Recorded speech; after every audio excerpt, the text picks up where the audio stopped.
We welcome you live to the NASCAR iRacing FedEx Cup Series, Season number 3, Brickyard 400 at Indianapolis. And yeah, we're all up and live tonight for the 15th race of Season number 3 for the Cup Series. And, of course, happens tonight at the Indianapolis Motor Speedway with 4 races left to go in the reg season. One of our crown jewel events tonight. Of course, we got the Daytona 500, this Charlotte 600. Both those are, of course, done this season.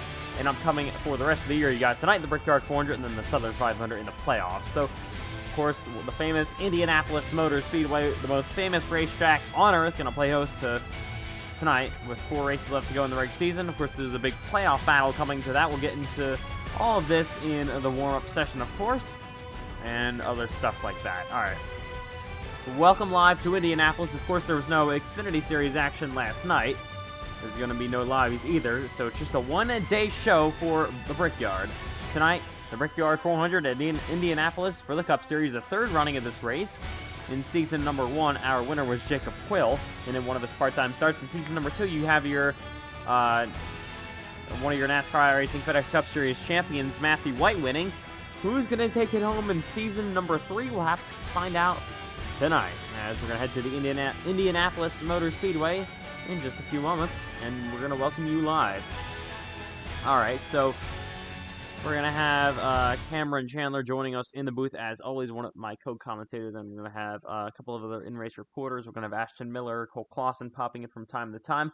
Alright, guys, here in the booth, what are we expecting for Indianapolis? Of course, the last time we raced here was actually lobbies back in July, but the last time the Cup Series raced here was about April. Typically, this track is pretty flat, which normally means it's hard to pass here. But I don't know. We could see something. We could be surprised like we were last week at Nashville. Yeah, of course, Nashville Superspeedway. In practice, it looks like that track was going to be a bottom-dominant race the entire time. But then by the end of the race, or maybe even midway through the race, they were starting to use the outside lanes, getting good runs off that. And we'll see what happens tonight at Indianapolis for the season number 3, Brickyard 400. And yeah, here we go from Indy. Ready to get this race underway. So, of course, it's going to be the normal half-hour warm-up session.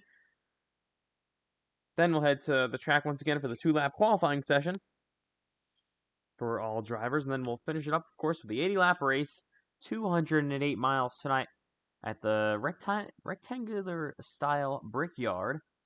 And yeah, of course, the most famous racetrack on Earth. We're going to that tonight, the Brickyard 400. And yeah, of course, the Cup Series has never had a season without the Brickyard 400, and this will be the 3rd running of it. Of course, one of our 4 crown jewel events this season, the 3rd of 4 this season so far. And we just got Darlington coming up later this year. All right, so the 4 races left in the reg season, of course, are tonight at Indianapolis. Then we head for 2 weeks after the Thanksgiving break to Watkins Glen for one of our road courses, our 2nd road course race of the year. NASCAR is coming on to the racetracks here at Indianapolis. Then we got Kentucky for the first ever time in the NASCAR iRacing FedEx Cup Series this season. And then we, of course, as always, finish up the reg season in Daytona for the reg season finale. All right. There we go.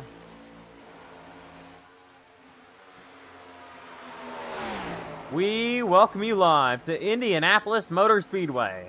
Cars on the racetrack here at Indy. Well, of course, there is your lobbies winner, Richard Cherry, from earlier this year. Of course, when there was the actual Indianapolis weekend for the NASCAR Cup Series, Richard Cherry took home the checker flag first there. Ahead of him is your, or it was ahead of him, your Season 3 Brickyard 400 winner, Matthew White, in the 12. Or Season 2, I should say. Now, of course, in a different... Season 1 FedEx champ. Yeah, now, of course, in a different car number and manufacturer. And team, for that matter. And White's going to head out of turn number 2, and down the backstretch he goes, here in Indy.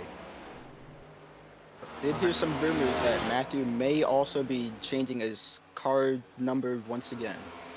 Just rumors, though. Yeah, so we'll see what happens about that. Here comes the 25 of Bryce Benton onto the racetrack. So, of course, Bryce Benton currently sits below the cut line. He's been slowly but surely trying to reel himself back in. Right now, with 4 races left to go here till the playoffs, he sits, I should say, -4 to the cut line, so he's going to have to make up a bunch of points over the last 2 races. Just above the cut line is Mac Rab by 5 points after a second-place finish last week in Nashville, his second-place finish of the year. Just below the cut line is Jacob Malone. He's -5. Then you got Brad Haverilla just in P11. He is +12. As Cole Clausen slams the wall. He just got himself into the playoff cut line, of course, the defending series champion, currently 14 and 10. So it's close at the bottom of the standings. Donahue, Hunsicker, and Windup all locked themselves in with 4 races to go here on points.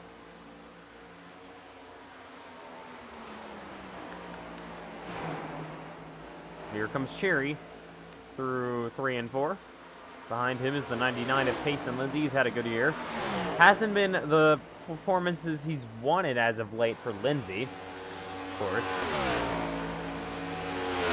as he will head down the front stretch here at Indianapolis. Matthew White so far top of the board at the Brickyard. There he is in the number 12 machine. And down the back straightaway goes Clausen. Ahead of him is 17, Connor Asbell. Bunch of Fords on the track so far. Ahead of him, the 6 of Braden Hunsicker. Hunsicker going to be down the front straightaway. You got Benton ahead of him. And ahead of him is Hanley in the 45 machine, making his 2nd start of the year. Actually, tonight, Hanley going to be filling in for Wyatt Youngblood. Wyatt Youngblood was one of those cut line drivers, unfortunately had an issue. Can't be racing tonight. As hard on the wall goes Braden Hunsicker. So yeah, Wyatt Youngblood was, of course, in the playoff cut line entering tonight. He was only +16. So drivers like Bryce Benson, Carlos Ortiz, Jordan Herring maybe, they have a good opportunity to try to make an indent on that to maybe push him out of the playoffs. Ooh, but Youngblood is scheduled to be back next week in 2 weeks, I should say, in Watkins Glen. Of course, we got our Thanksgiving break coming up next week for Terry so far fastest, though, as Payson Lindsay got hard in the wall for the number 99 car. Behind him, you got more cars on the racetrack. Clausen slams into him. Here comes 7 Hathorn in the 18 on track.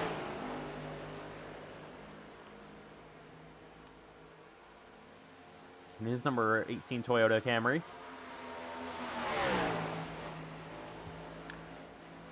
Behind him, there's the 25 of Benson. Here's the 45. There's the 6 of Hunsicker back on track. The 12 of Matthew White. Matthew White had an interesting race in Nashville. He started from pole, led a couple laps early on, but ended up actually finishing 17th. They're getting a bit of damage midway through the race. Yeah, he ended up getting turned around, and unfortunately for him, it wasn't a Carlson, and ended his race pretty much. Yeah, he did not need that for the reg season title battle between him and his teammate Aiden Donahue. Donahue closed in a line after his win last week in Nashville, and currently Donahue sits just -14 to Matthew White. And that playoff, that reg season championship battle is going to continue to rage on, most likely all the way to Daytona. That should be fun to watch, as well as the playoff battle. Lots of different battles going on before the playoffs come underway in 4 races. Here's Benton pulling off. And there's the 17 of Connor Asbell. Down the backstretch goes Cherry. In the 60, got others pulling onto the racetrack behind him. Here is John Wynn in the 16, of course, was under suspension after Fontana didn't race in Nashville. He's, of course, a full-time Xfinity driver. Makes a lot of Cup Series starts, though. He's back tonight in Indianapolis. Yeah, he decided to pull a John the Guyan maneuver under Carlson and took out somebody. And that's what took him out last week. He's back. Here comes Ashton Miller in the 79 car on the racetrack. So far the fastest lap is a 52. Behind him there's Lindsay, and there is Trenton Wilkin in the 11. Oh, we got a crash or something. It is not Lindsay. I thought it was. I heard something crash. And it's Cole Clausen hard on the wall. He absolutely destroys that number 71. What's new?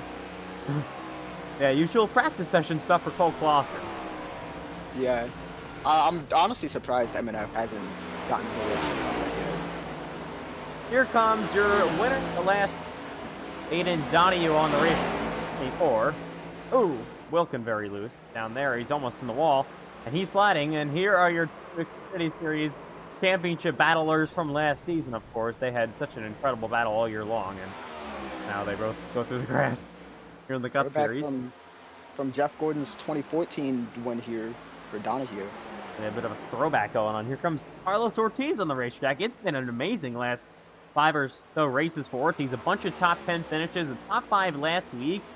Currently, right now, after a very rough start to the season where he sat 39th in the points before Richmond, he is currently just minus 12 and has an opportunity to try to get into that battle later on for the cut line. As here's Clausen getting absolutely rammed. Ahead of him is John winning the 16.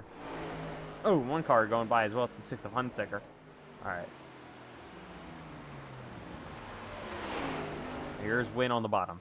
But good luck for Cherry. I think he's got a lot of pace here at Indianapolis, of course. He's always had a lot of pace at these big tracks, just like Fontana and Pocono. And, of course, he won here in lobbies like mentioned earlier. Looks like Wilkin finally got a new Toyota. Oh, thank God. Yeah, Cole Wilson is not racing this week, so he had a few extra cars to race for. Yeah, of course, Cole Wilson not racing because there's no Xfinity, of course, and is not going to be in the Cup Series and not making a part-time start this week. Yeah, ETR seemed to be smart with that, trying to save some cars. Yeah, after last week where he almost destroyed half of our cars, we decided to, you know... Oh yeah, he blew 2 motors, I think. He might have blew more, actually. He doesn't realize how expensive those are, actually. Yeah, I think you should give him a small little fine. Might, to be honest. Here comes Carlos Ortiz down the front stretch. On pit road is Mark Prince in 36. Crash 7 Hathorn is involved with Pace and Lindsay. 18 minutes to go here in practice, not halfway just yet.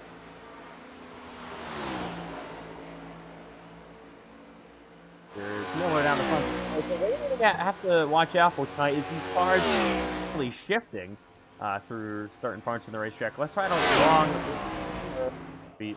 1, 2, there we go. Downshifts in turn number 1. Back on the gas. Off 2. Or off 1 and then down in turn number 2. He's still in 4th gear. Back on the gas and you're going to hear an upshift down the back straightaway. There it is. Alright. And then he's going to most likely downshift into 3 and 4. Oh my god! Cole Clausen! Oh my... Oh, that's a terrible crash! Yeah, we're going to have to go look at that one. Let's take a quick look at how that all unfolded. My goodness. I mean, we were just I saw that in front of my face, and that scared me. we were riding along with you, and my god. That's one of the most brutal crashes I've ever seen. Even from Cole Clausen. I just look up and I see a car tumbling. Oh. Yeah, and we're gonna have to send him to the local hospital. Miller nearly Newman's him, and that would have been ironic because that's the same color as the Newman car. Yeah, we're not sure how. Oh, he's back, and he's perfectly fine. All right, iRacing magic is on. I guess it's time for my build. Oh boy. I have a good idea in mind. Here comes Brad Havrilla down the back, in the wall a bit, so he really sits above the cut line. It's been a decent season. Last couple of finishes haven't been the greatest for him, but he's still currently sitting 11th, plus 12. Had really good speed early on in most runs.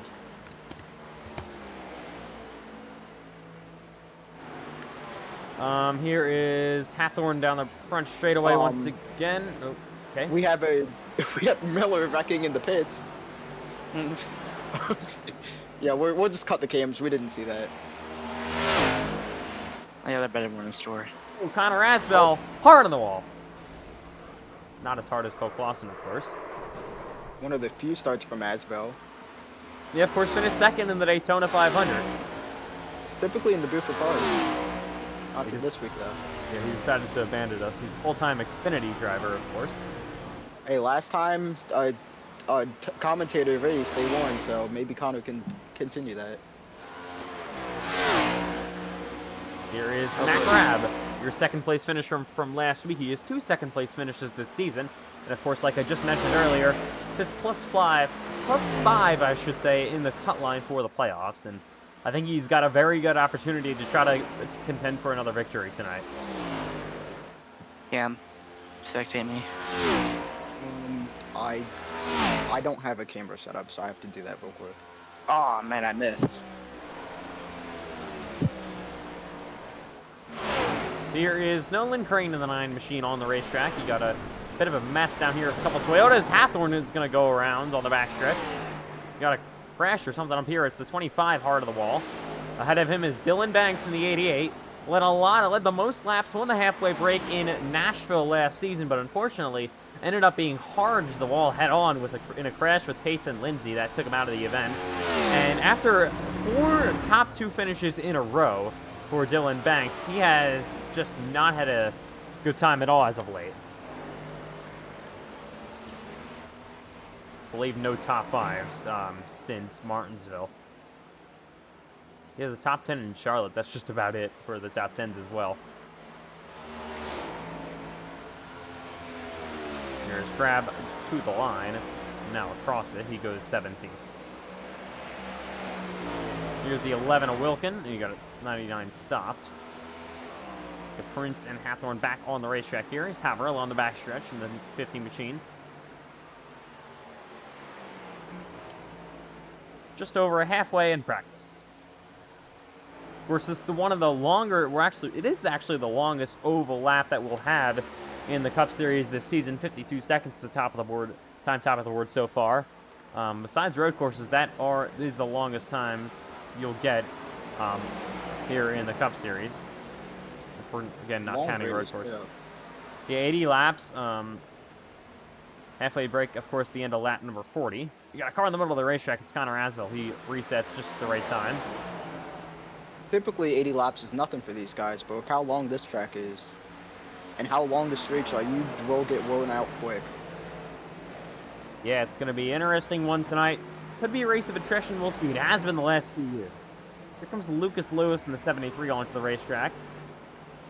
He currently sits above the cut line. He's had a good season, a bunch of top 5s and top 10 finishes. Still looking for that first win. And Lucas Lewis currently sits plus 20. It's a decent gap. Most points you can score on a race are 31. So not safe, of course. If he gets over plus 31 by Daytona, he'll lock himself in. Like, big crash. Oh, Phil Clausen. Upside down again, and yeah, he's going back to the hospital. Yeah. Just skip the care center. They can't help him. Here's Benton. Benton currently 6th on the board. Having a decent start.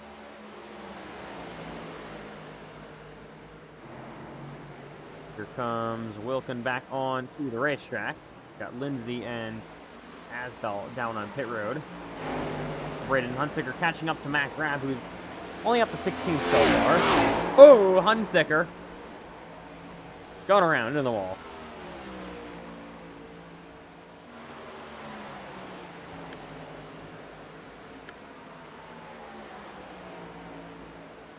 But Cherry's still top of the board. Good lap for him. And it's good pace in that 29. Oh my God, Connor is not feeling good. Oh. He was upside down for a moment. He's off the track now. I would go take a look at that though. All once right. you find him. We'll see real quick. iRacing wants to stop lagging.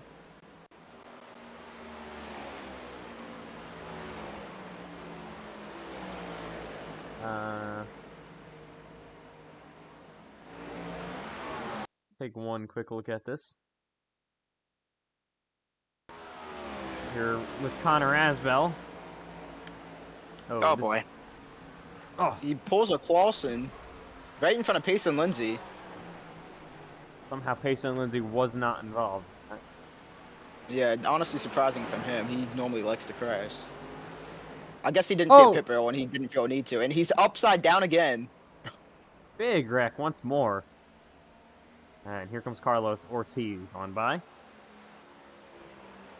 About 10 minutes to go here in the warm-up session. You can see how fast they go down in turn number 1. It is insane here at Indy. Yeah, up to 190, I believe, maybe more. Of course, not nearly as fast as the Indy cars here at Indianapolis. Those things can get up to 245 just about.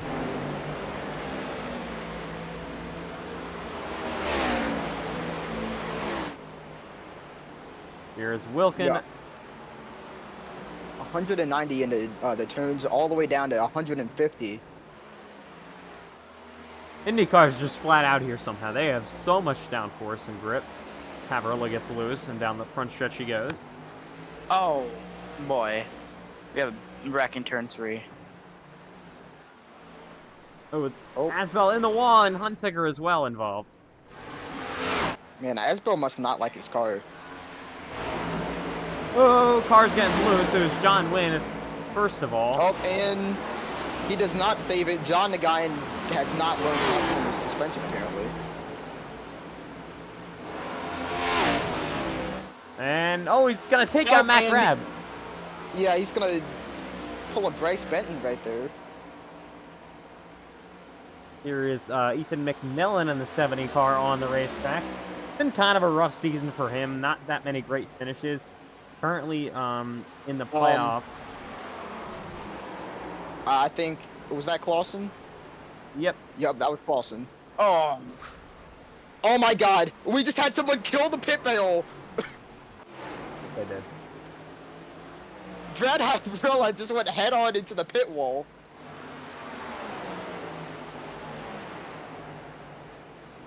All right, McMillan down the front straightaway, and yeah, once again back to him for a quick second. Of course, it's 16th in points. He has minus 17, so he's gonna have to have a really good next 4 races here in the regular season to try to make these playoffs. Might have issues with the 11 of Trenton Wilkin. He just disconnected. Maybe the Cole Wilson effect is playing on his car. Here's 70 of McMillan on the wall. Here's Asbel down the backstretch. There's the 12 of White. Oh. And he's, yup. Oh!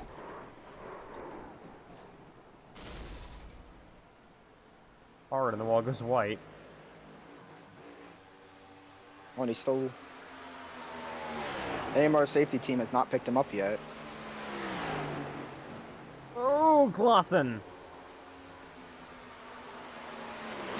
Of course, we don't exactly have any red flags in practice. We don't need that. Yeah, he's just a new obstacle for the driver's throw board. And someone just blew their engine on the front stretch. Oh, goodness. Payson Lindsay probably, I can guarantee you, Payson Lindsay hit the pit wall. Oh, trouble. Miller spins down the front straightaway hard on the wall.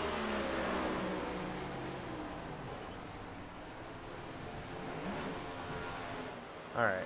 Here is Prince currently there. There's Matt Grab on the backstretch. Oh my god, John Wynn is flipping. Practice. Yeah, practice gets a little chaotic towards the end.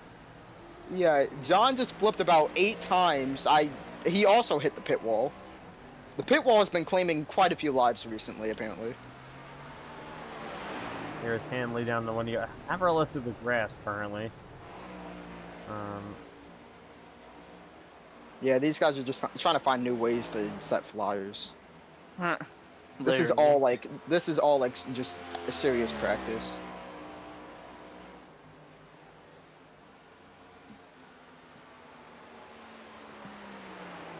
All right. Here is Benson. Oh, Donahue. Oh my god! Oh. That is a terrible crash. That might be one of the most impressive wrecks I've seen in a while. And he's still sliding. And he might get hit. Oh, okay, we're not. That's unfortunate. I mean, fortunate.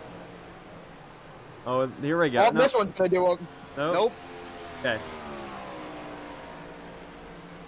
Somebody has to. Hit who? Oh, and it's out of the park for whoever that guy was who just hit Donahue. Matt Grab. Oh, and he got hit again.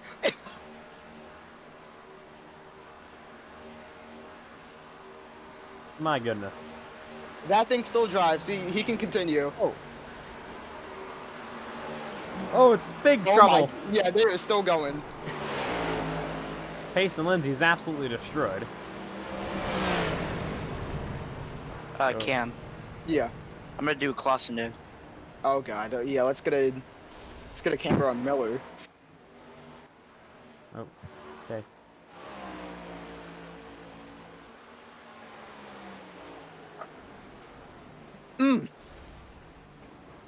Oh, catch fence man. No. Okay.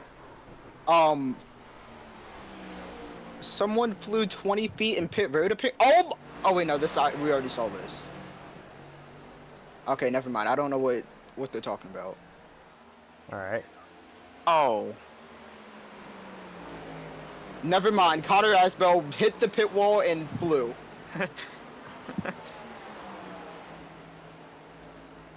It's getting absurd at this point. Yeah, I think we're trying to go to space.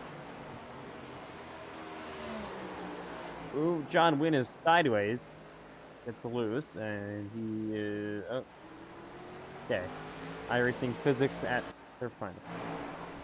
Honestly, I think we just need a static camera on the whole front stretch.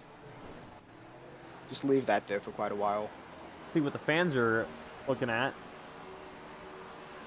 Fans are gonna watch Bryce Benson through 1 and 2. Look at packed grandstands here at Indy. Race with a very similar car to Dylan Banks. And here he is slowing it down on the road. Don't use the road course here in the Cup Series. Got a crash here. There's Connor Asbell hauling away. Okay. I guess John Cena was just going there, and that's where Carlos hit. One more car is joining the track. Aiden Donahue's back from his trip to space, and he's going on the track. Oh my god, never mind. Donahue gets destroyed there. Currently sits 5th on the board.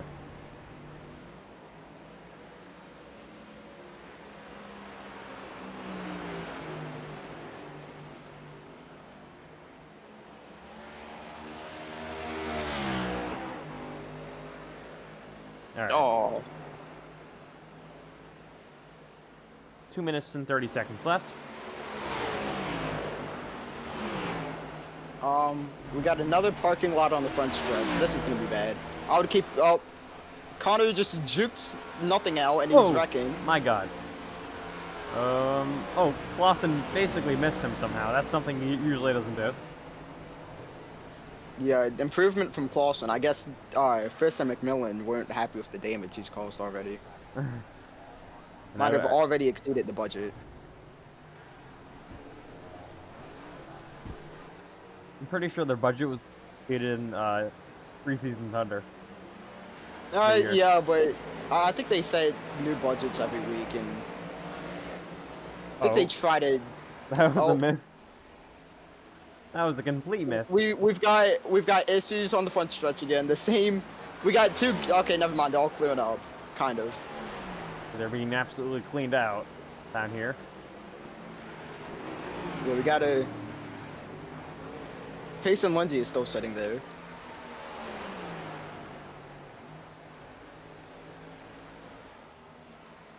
Got Haverhill over here. White on the apron. Donahue down the front stretch. There is Benson in the 25. There is Clausen in the 71. There's Mac Rabb in the 53 down the front stretch and looking like he's pitting.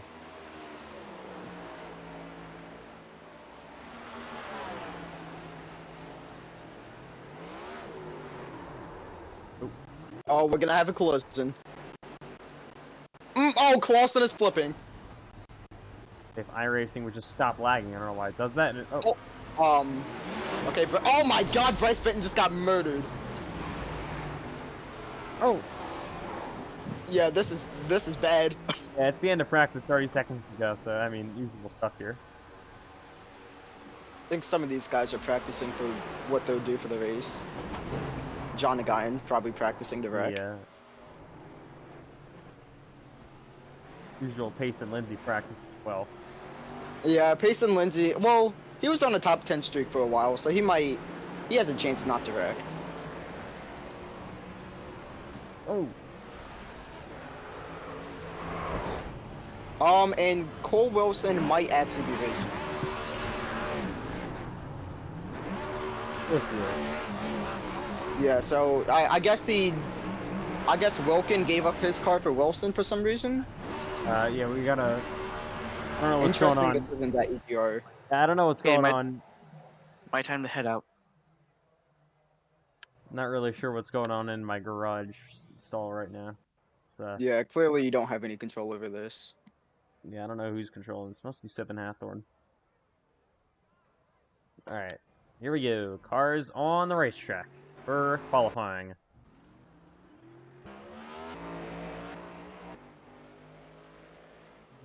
Well, I wonder if the pole king this year is going to be back on pole yet again. We'll have to wait and see. Last time we were at a big 2.5-mile racetrack like this that wasn't named Daytona or Talladega, Matthew White started in the back of Pocono and ended up just really not having a good race all day until he won, of course. The end. He was second in practice. Fury, though, with a very good lap, top of the world. What he can do in qual. Oh my god. Oh my, he's already dead. Here comes Hunsicker in the 6. Here is Miller in the 79 and White down the front stretch. Trying to take the pole yet again. Into one he goes. Oh, he gets loose back end coming around. Nearly, at least. Through turns number 1 and 2, and going to be heading on to the backstretch. Time to Miller is sideways. There's Crane in the 9, there's 17. 25 of Benson, the 16 of Wynn, the 50 of Havrilla. 21 of Ortiz, the 73 of Lewis. Donahue on the racetrack now, the 60 of Cheery. Could be one of your pole favorites. Here comes 12 of Cole Wilson. Cameron Chandler's favorite driver ever. Oh yeah, the absolute goat at wrecking. Oh, got Clausen stopping, it looks like. Here's White down the front straightaway to put down a benchmark. Upshifting he goes. First lap. 53.3. We were running 52s. We saw 52s, I should say, in practice. Hunsicker second. Miller is third. Asbell's fourth. Benson goes fifth. The 52 time was by, one of the 52 times at least, was by Richard Cherry. We'll see what he can do down this front straightaway in the 60. Lewis goes fifth. Crane's ninth. Cherry across the line. Here he goes, top of the board. 53-1 for that time for the 60 machine. Here comes Donahue. Through 1 and 2 is Lucas Lewis in the backstretch. Carlos Ortiz, Brad Havrilla, Bryce Benson. 9, there's the 17 of Asbell. There's Ashton Miller. There's the 6 of Hunsicker. Here's White. Final time down the front stretch. Grabs P11 only so far. Across the line goes Matthew White. He'll go back top of the board. Hunsicker now goes second. Here's Matt Grab. We'll see if he can improve from 11th. Wilson down the backstretch. Benton goes fifth, or fourth, I should say. Miller is fifth. Havrilla goes to fourth. Good lap for him. Here comes Dylan Banks down the backstretch in 3 and 4. Payson Lindsay, 18. Here comes Cherry to the line. Final chance for the pole. Richard Cherry goes to second and barely behind White. Here's Donahue in the wall a bit. Lindsay goes to 13th. Flyer from Payson Lindsay. Yeah, absolutely incredible lap. Here's John Wynn down the front stretch. Banks is 7th. Banks hasn't been the greatest at qualifying this season, but he's got really good race pace from what we've seen. Is Payson Lindsay is loose, and that's going to be hard in the wall. And that might end his qualifying 15th. Yes, it will. Big mistake there for Payson Lindsay. Matt Grab is only 16th. That's his qualifying over. He's going to have to come from the rear, most likely. We'll see who elects not to qualify. Here's Mark Prince to the line to start a lap, I believe. Here's John Wynn. There's Cole Wilson. Here's the 71 of Clausen. You got Donahue currently on pit road. We'll see if he can do anything. Donahue has a lap down. He's 8th.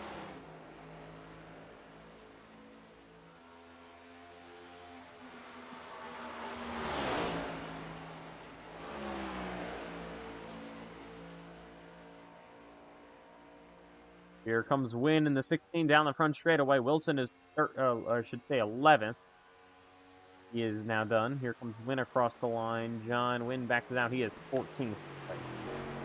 Cole Flosson is slow. He's getting down to time. Mark gets down to time, and he gets loose down the front straightaway. I'm by, I'd have to imagine, across the line to the checkered flag for Mark Prince. Might even be the white flag. And it's not a time for some reason. Alright, that'll do it in qualifying. Time to go for the Season 3 Brickyard 400.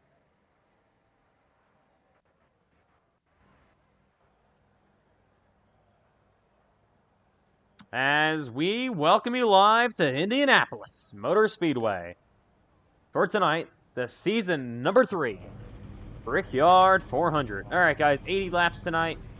What do we expect after practice and qualifying to happen in tonight's Brickyard 400? Honestly, I expect for the first few laps, everyone gets single file. Matthew White takes the lead and might pull away for a little bit, but I expect Donahue and Banks to kind of climb their way through the field, get up there, and hopefully we can stay green. Yeah. One of my drivers to watch tonight is going to be Richard Cherry, starting second, was fastest in practice, nearly won the pole there, just was a couple hundreds off, or a couple thousands off, I think.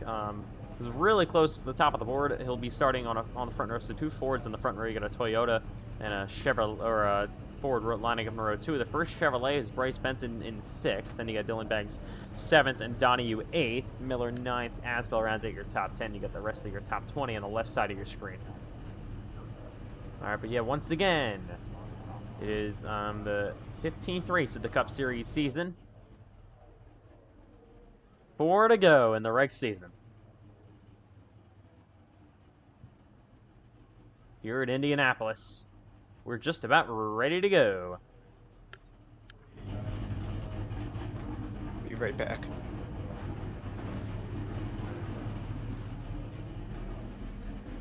All right. Everyone lining up in the back. Gio Turpin didn't get any practice lap. Will be starting in 18th. Matt Grab got an okay lap. He got not the best lap for him. He'll be starting in P17. They got drivers in the back and others. All right. Here we go. Side by side, White and Cherry. It's the Brickyard. We are ready to get rolling tonight.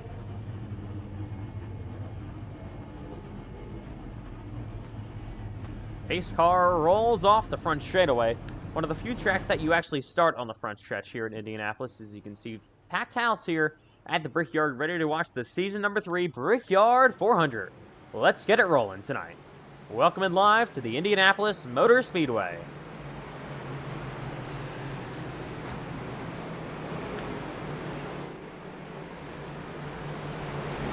Cars here under pacing. The most famous racetrack on Earth. It's the Indianapolis Motor Speedway. For the 3rd ever NASCAR iRacing FedEx Cup Series Brickyard 400.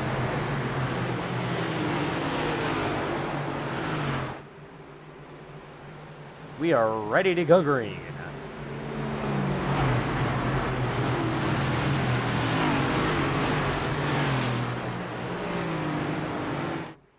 Everyone weaving down the back straightaway, trying to get any final heat in the tires that they can. Here we go. 2 Ford Mustangs going to lead the field to the green flag. You got a Ford, a Toyota, Toyota Chevrolet, next 2 rows. Top 6 is all 3 manufacturers represented.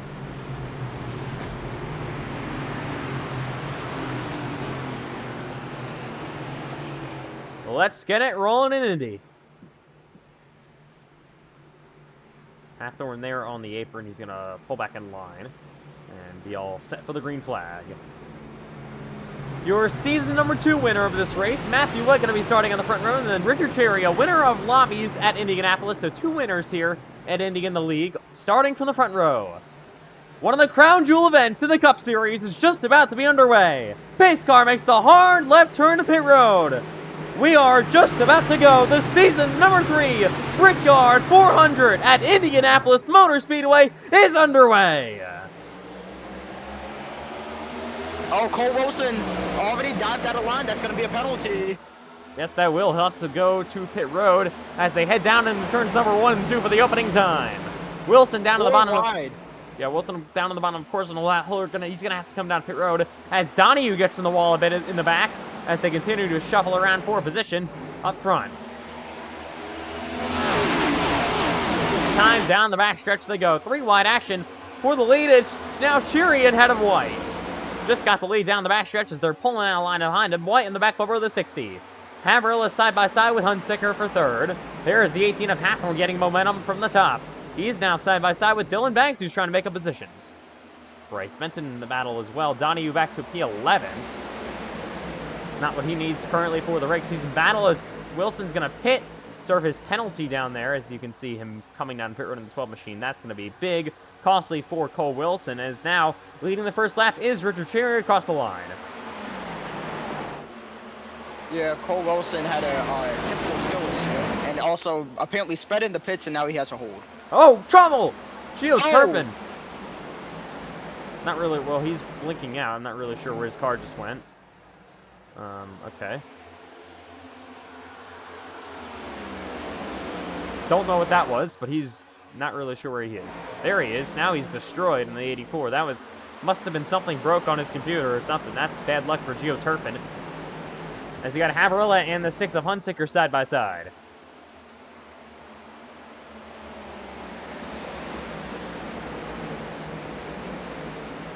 Battle door to door. Cars almost getting loose in the back. Once again, they roll and rocket down the front stretch here in Indianapolis. Wilson off pit road. After serving his penalty, he's gonna he's gonna have to come down pit road again. Notice Haverilla way up the racetrack in front of Dylan Banks and some others.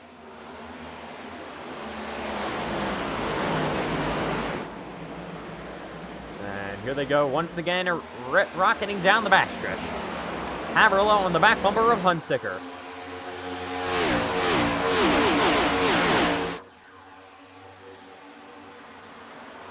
Brickyard cornered is well underway here at Indianapolis. Top 10 or so currently single file. Because now Hunsicker is going to be able to clear Haverilla. We'll see what Haverilla can do through 3 and 4. We'll see if he can get any momentum down this front stretch. Here is Banks to the inside. Side by side for 4th. Banks really driving in deep and almost gets into the door of Haverilla. Haverilla might lose another spot to Bryce Benton. Benson's going to fall back in line and behind the 50 machine. How about Dylan Banks starting to charge up through the field? Here's Connor Rasbell back to the inside. Benson making a block. There's Haverilla, or I should say Hunsicker, or Hathorne, I should say, to his door. Side by side, good run for Hathorne, and almost contact between Benson and Asbell. Benson up the racetrack a bit, Asbell back to his door. Here comes Aiden Donahue back in the 9th place, trying to get back up into the battle for the top 5 spots. Top 5 drivers all separated by about half a second as they're starting to pull away from Haverilla or Hunsicker. Now for the lead, here's White to the inside of Cheery. Cheery is just going to maybe let him go through 1 and 2. Yes, he will. White takes the lead. Here comes Hunsicker and Banks.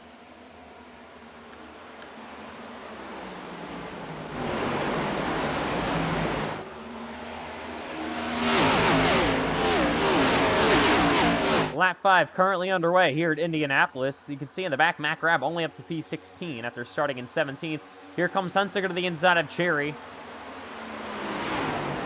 He's going to get the pass down here. Yeah, here comes Haverilla. Ooh, Haverilla to the outside. Tries to get to the outside at least of Dylan Banks. Banks has been very good on the long runs. We'll see what happens tonight in Indy. We'll see if the long runs play into his favor.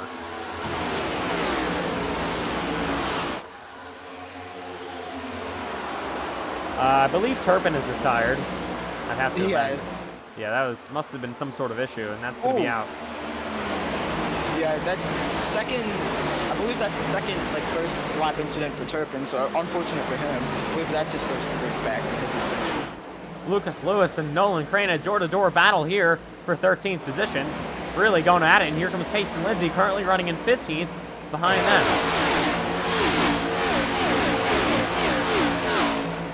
Crane will grab the spot from Lewis. There's Lindsay back to the inside. Driving in deep, Lewis back to his quarter panel, looking there once again. Lewis better be careful. He's driving for the guy in the 99 car next season. Yes, he is. That was announced a few weeks ago by the 73 of Lucas Lewis, leaving Redford Motorsports at the end of the season. And now it's been a little bit delayed by some mishaps as we have Hawthorne to the inside of Banks. Yeah, Hawthorne was completely sideways for a minute. They'll be able to, of course, hang on to it. And here is Havrilla now around Sherry for third. We've seen Havrilla be very, very good on these shorter runs, as here is Ortiz, your second place finisher in the Brickyard 400 last season, at the inside of Bryce Benton. Almost contact! Remember, these two went at it in Nashville last week. What a battle that was. They made contact multiple times. And it's not over just yet. They're carrying that momentum back over into Indianapolis this week. And these two are teammates. Yeah. Just keep that in mind. Lap 8 now underway at the Brickyard. White currently leading as Havrilla maybe looking to the inside of Hunsicker just for a second. He'll keep back in line there as Dylan Banks currently runs in 5th. Donahue back up to 7th after a poor start. In the wall a bit, Mark Prince it looks like. He's got Ashton Miller behind him running in 12th. And single file through most of the field so far. It's early days in Indianapolis. Might need to do a bit of fuel saving as well. Side by side, Prince and Ortiz go door to door. Ortiz sliding up in front of Mark Prince. Mark Prince not giving that up. He's back to the inside as we got a pass for second. It was just Havrilla's watched the battle getting around Hunsicker. Oh. They lean on Ortiz, yeah, almost caught the wall. Good battle going on for the lead. Prince gonna look back to the inside, and he'll have Crane on his bumper and now to his quarter panel.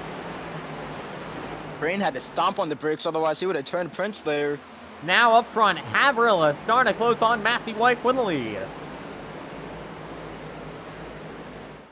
Yeah, Hunsicker, of course, was terrible in the long run in Nashville. As here's Havrilla to the outside of White for the lead in Indy. Third lean change of the day. Brad Havrilla takes the top spot. Fairly easily, it seemed, too. And he got oh, but he's loose. Back in the bottom, White looking back to his inside. They're all going to check up here. That was nearly catastrophic for the drivers front of the field. A huge moment for Brad Havrilla off corner exit. Luckily, he hangs on to it. I mean, that would have been terrible.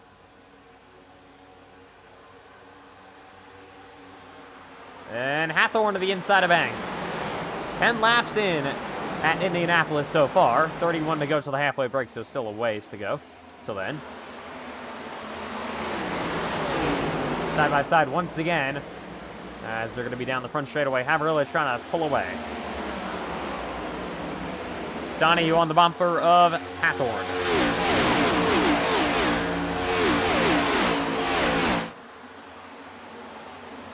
Yeah, I do think they're going to try to keep it calm earlier on, just being single file and all that, maybe trying to save tires, save fuel and all that good stuff. But Havrilla starting to pull about a 4/10 of a second lead over White. Yeah, a lot of these guys in the front, they're fairly smart, so they're going to know not to overpush the car, not dive bomb people, but once you get a little bit farther back in the field, that's when you got to start worrying when they're in a big pad like this. There is Havrilla, or I don't know. I keep on getting messed up with all the H names. Hathorne, I should say, looking to the inside of Banks for a second, but now that's going to maybe allow Donahue to get to his inside. Ortiz. Edgebro, a moment maybe. Look at this battle, 3 wide down the backstretch for a second, almost 4 wide with Lucas Lewis going back to the inside. Ortiz, that's a big block early in the race. Yeah, Oh! Trouble! Very Round good. goes Carlos Ortiz, taking up pace into for the Lindsay. wall. Hanley also involved. First caution of the night is out. It's 3 drivers involved, and one of your playoff cut-line drivers, Carlos Ortiz, has damage. Let's take a look at how that happened. First yellow of the night, lap 11. What I said before, The guys up front, they're gonna be smart, but the guys in the back, they're gonna do some dumb stuff. And this Yes. is pretty dumb. Yeah, Ortiz just gets into the door of Crane, and Crane, luckily for him, makes it out alive, but then Pace and Lindsay got the worst of it, I think, and Hanley also involved. Let's ride along with this 45 machine and see what happens. Not too sure why Lucas tried to take it 3 wide there. I mean, it's lap 11, so I don't know. Look how much... Yeah. And, I mean, he did try to back out, and Ortiz did kind of blink, so we're not too sure what happened there. If Ortiz just came up or had a skill issue. Yeah, let's see the run that Lucas Lewis got. I'm not really sure why he'd be doing this early in the race. And Ortiz, that was a big old block, and you can see he blinks out for a second. Well, that was Lucas Lewis blinking out, and then I'm not really sure what happened after that. Because... Looked like they both tried to back out the corner, but clearly that did not work. Yeah. All right, first caution of the night is out. We have 3 cars involved. Here is Ortiz with damage on his number 21 machine. Got John Wynn down on the bottom. You got 45 of Hanley. Take a look how bad it is. I think the driver that got the most damage is Payson Lindsay. One of those real wheels isn't even rolling. And that's big for him. All right, we'll see if your leaders come to pit. You got 4 sets of tires on pit road, and here they come. Maybe some gonna stay out. No, everyone's gonna pit from the looks of it so far. It's a narrow pit road here in Indianapolis. Matthew White wasn't happy over the radio. He said, was questioning to the guys in the back why they just ruined the strategy, so frustrating for the guys up front. Yeah, they did not want to see this caution. Last bunch of races, we've seen long runs start off the race. In Nashville, we nearly saw a long run to the end of the halfway break, but caution here happens on lap 11, and the cars are pitting on lap 13 at Indianapolis. I mean, I guess 11 laps, kind of a longer run at Indianapolis, so it looks like 2 tires for some of the drivers up front. Hunsicker slides at the 3-way battle off pit road. Cheery, I believe, got it. Or no, it's actually Hunsicker. It's going to be White second. Cheery third. Donahue going to be fourth with some strategy call. And how about a strategy call by Mac Rabb up the P6? Haverilla, I believe, 4 tires comes out P5. So I think Mac Rabb took 2. He would have had to. Lucas Lewis took strategy as well. And Penalty for John Wynn. That's a pit road penalty. It doesn't make as big of a difference under caution, and he wasn't really running near the front or anything, so we'll see him come off pit road probably in a minute. Ortiz trying to get some final repairs. Here comes Hanley off pit road. He was, of course, involved in that crash. We'll see right now with Lindsay. Let's look at this 99 real quick. Oh, we're allowed to. There it is. We can't really see that good of an angle here on the side of it. So that'll just have to do. We saw the damage where the wheel wasn't even rolling. So. Alright, we're coming to 1 to go, I think, this time by. So, good stop for Hunsicker. 2 tires. And I think got a penalty here. Richard Cherry going to the rear. That's big. He was running up front, started second, was fastest in practice, and one of your fastest cars, and favorites for the win. Of course, it's early on. This is the time you would want to have a penalty. But he is on the apron right now, slowing up to, of course, service penalty. Ortiz and Lindsay, we'll see if they're able to get off pit road here. I think Ortiz can. I don't think Lindsay can. That thing has too much damage to be able to get off pit road before he gets lapped. There comes Ortiz, barely just in front of your leaders. They come to 1 to go. But Pace and Lindsay going to be currently 1 lap down. It's not what he wanted to see. And Ortiz is currently being scored a lap down. He should, yeah, going to be able to pass the leaders. John Nagayan is not happy with his penalty, even though he was in the back anyway. Yeah, All it was a hold, and he should be able to catch back up. Theory is pitting in the back with 1 to go. So we're going to restart on lap 15. For the first caution of the night, as Ortiz actually going to be lapped, I guess. Oh, I know he actually got a penalty, I'm assuming. Maybe? Yeah, he's going to the back. Or maybe he just came out the pits late. Who knows? Alright, well, he's going to be a lap down anyways. And we'll need the free pass in the next caution. We're waiting for a bunch of guys to catch back up, as you can see in the background. Yeah, Ortiz just came out of the pits, and that's why he was slow. Yeah, that's going to He be... did not beat the pace car out, so he's going to the back. Tough break for Carlos Ortiz. Of course, he's not allowed to get a wave around here, which they're 1 to go. All right, we've seen just about 15 laps of action so far, ready to go back underway.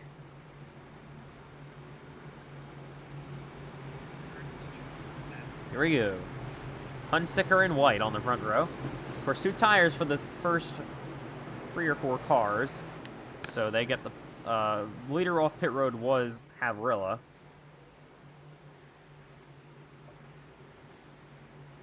But he's going to cycle to 4th after taking 4 tires. And Matt Grab, really great strategy. He's going to be up to 6th or 5th place after taking 2. Might have actually been fuel only for Matt Grab. All right, here we go. Ready for the first restart of the night. Of course, now for the first time here in the Cup Series, they actually have a restart zone at Indianapolis. Luckily, they finally updated that. As you can see, the Geico restart zone, they're going to come through that. We're back underway in the Brickyard 400. Nobody pulls out a line this time. Yeah, everybody being smart as they come across the yard of bricks. Now they can. Dylan Banks out of the inside. Side by side between Donahue and White. Of course, those two are in a reg season battle for the reg season championship. Through turns number 1 and 2 they go. Almost contact with Donahue sliding up into the door of... Oh, trouble! In the back! John Wynn. And through the grass Only they he go. goes around and we can keep it green. Yes, we will.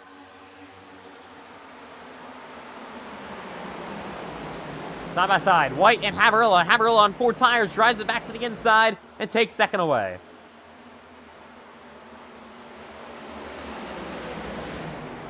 And here we go. Oh! He gets Lewis, but for the lead in Indy. Side by side.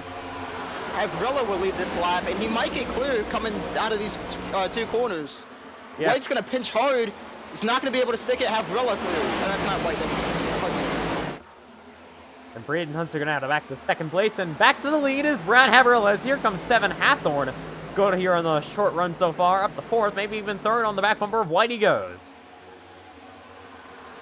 Oh, and Wilson in the back almost went around again. Yeah, He hung saw on to that it. just for a second. Got Benson and Crane battling. Here is Hathorn to the inside of White. These two are not exactly friends. Yeah, it seems like every race they're running into each other. White And here wins. comes Donahue. Yeah, White's blinking for a second there. That could allow something to happen. Up here is the... Oh, Oh! Yep, okay. And White is not happy. We're starting that already. Yeah, not Havrilla, Hawthorne just put him straight in the wall. Look at Banks 3 wide for a second. We'll back out of it. Probably a good idea. To be honest, as Banks going to slide up the racetrack as White is not pleased with Havrilla or Hunsicker. These guys, yeah, this is whatever. not too smart between these two. And here comes Banks once again, 3 wide, and this time we'll take it. Dylan Banks, what a run he got. And Matthew White is not happy at all. I mean, Hawthorne just completely, he raced him, did not even try to race him clean there. Yeah, that was a little interesting by Hathorn as now White slides. Here's the 88 back to his door. Dylan Banks back on the bottom. And Aiden Donahue trying to come through as well. What a crazy battle up here. Side by side, Donahue and White. They're 2 reg season drivers battling for it. Bryce Benson in the back bumper of Donahue. Benson's going to need to score more points than he has been the last few races if he wants to make a playoff run. And White is falling back here on lap 18.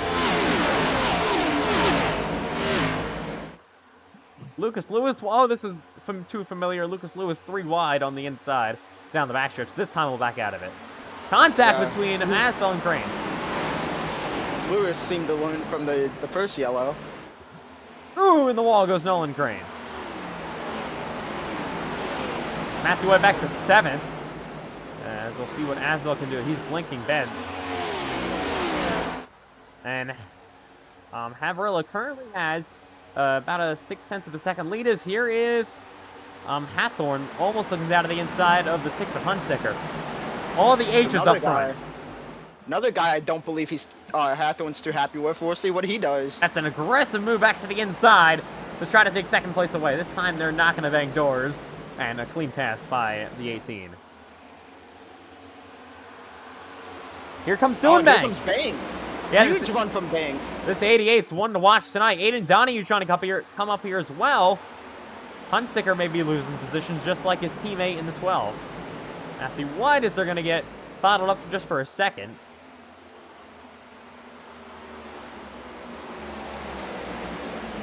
Tavrilla has a huge lead over these guys.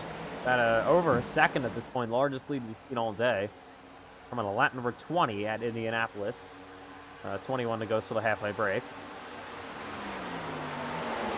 Gotta send up the inside by, I believe it's Mark Prince on Kyle Crane.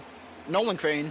Yeah, Whatever he goes by. Crane went very wide, and now he's going to lose a couple of spots side by side for 10th with Ashton Miller, who's going to take T10 away from him and slide up there, nearly making contact. Oh, Clausen got sideways off the corner too. Cherry to the inside of Handley for 15th. Cherry, of course, had a penalty on pit road trying to rebound. Here's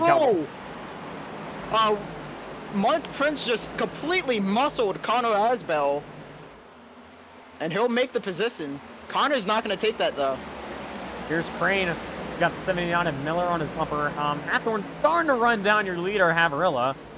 Those two Toyotas up front. Dylan Banks, of course, in third. Hunsicker fourth. Donahue looking to his inside, maybe. Nothing yet.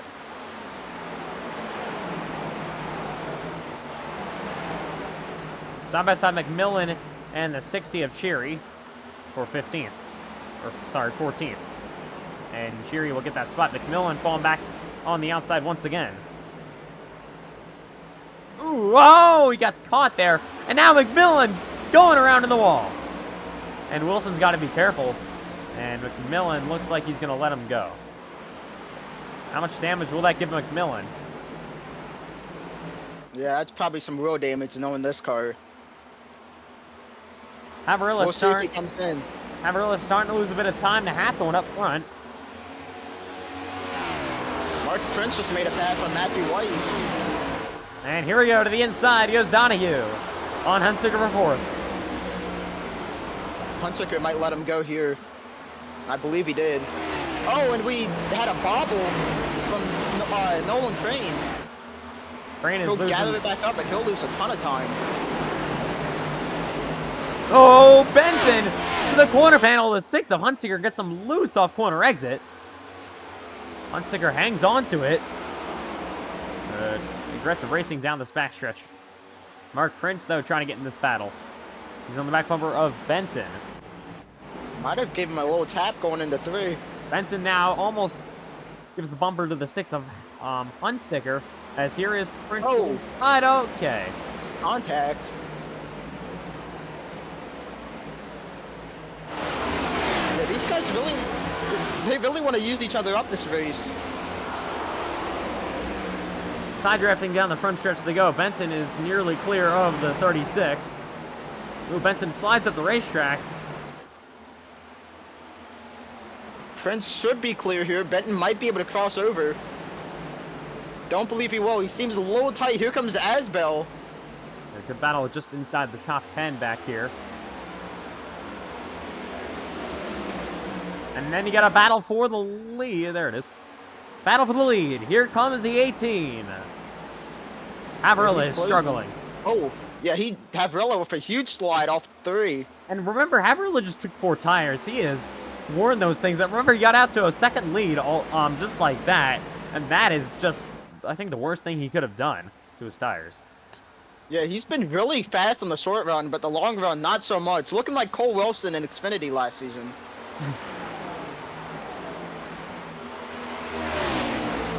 Here is the 50, now about a quarter of a second. This is starting to allow Dylan Banks to close up for the lead.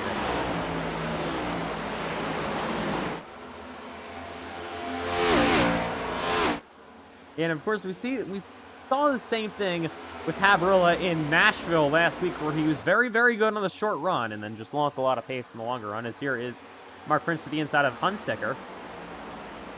He'll cleanly make the pass and get up the 5th. Watch the 18. Oh. Yeah, he went up the racetrack there. Might get Yeah, momentum, maybe. though. Ooh, they both slide off corner exit.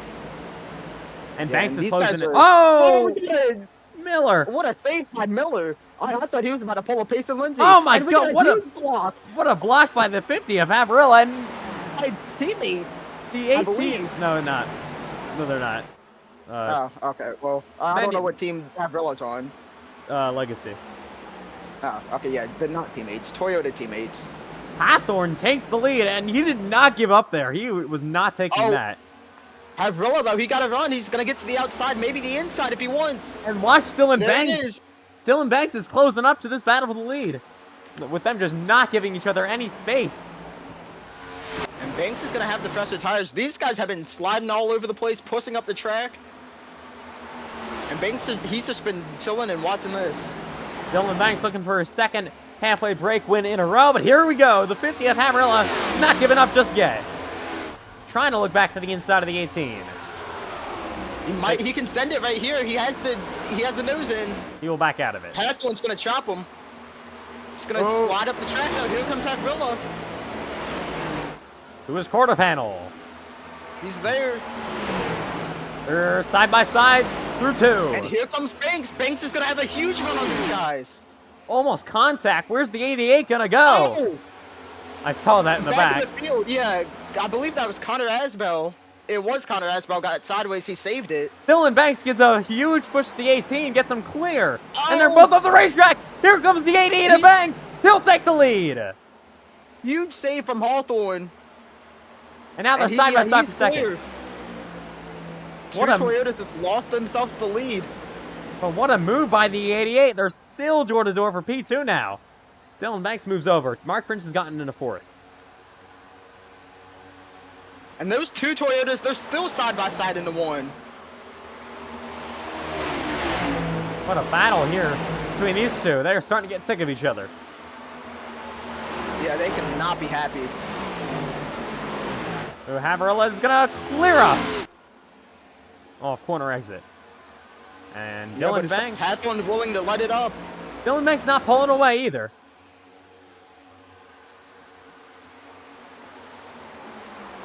We'll see what he can do here. Momentum. Avrilla seems to have a lot more grip now. Yeah, he must Somehow. have, I don't know. He must have cooled down his tires, slowed it down. I'm not really sure. I wouldn't say he slowed it down, but he did something, and now he might be pulling back in Banks. Yeah, this 50 car has pace. He just kind of had bad luck as of late. He's trying to look down to the inside. Of course, he led some laps in Fontana. Got a top 5 in Pocono. Had okay speed in Nashville last week. Charlotte, he was involved in a crash. A couple other races, he was also kind of involved in a wreck.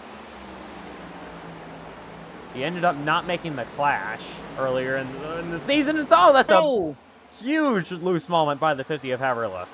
And here comes Hawthorne.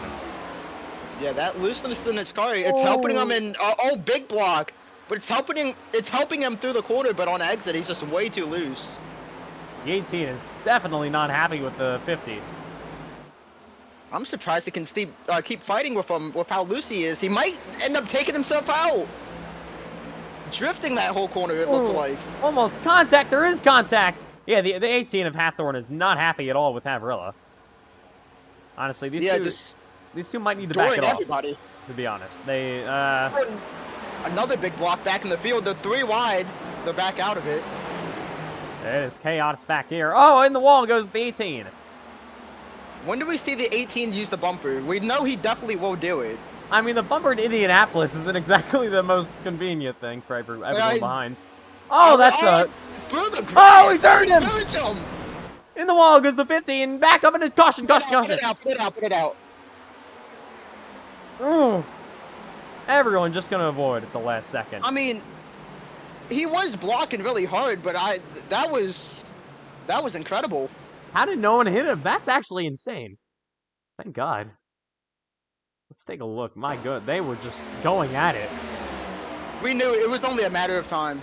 And yeah, I think the 50 just blocked a little bit too hard, and this was close and oh my God, the 9 of Crane. Let's take right along with the 18 though, and see what he saw. If he turned him or anything, or he was just getting blocked and couldn't do anything. I mean, Hawthorne, he willingly went in the grass and then just turned back up on him. And man, somehow everyone avoided him. Yeah, this extremely hard racing between these two. Let's ride along with the 9 of Nolan Crane. See how he just avoided all of this. See car on the wall, and it looks like his race was over, and my goodness. And everyone else avoids him as well, as you saw before. All right.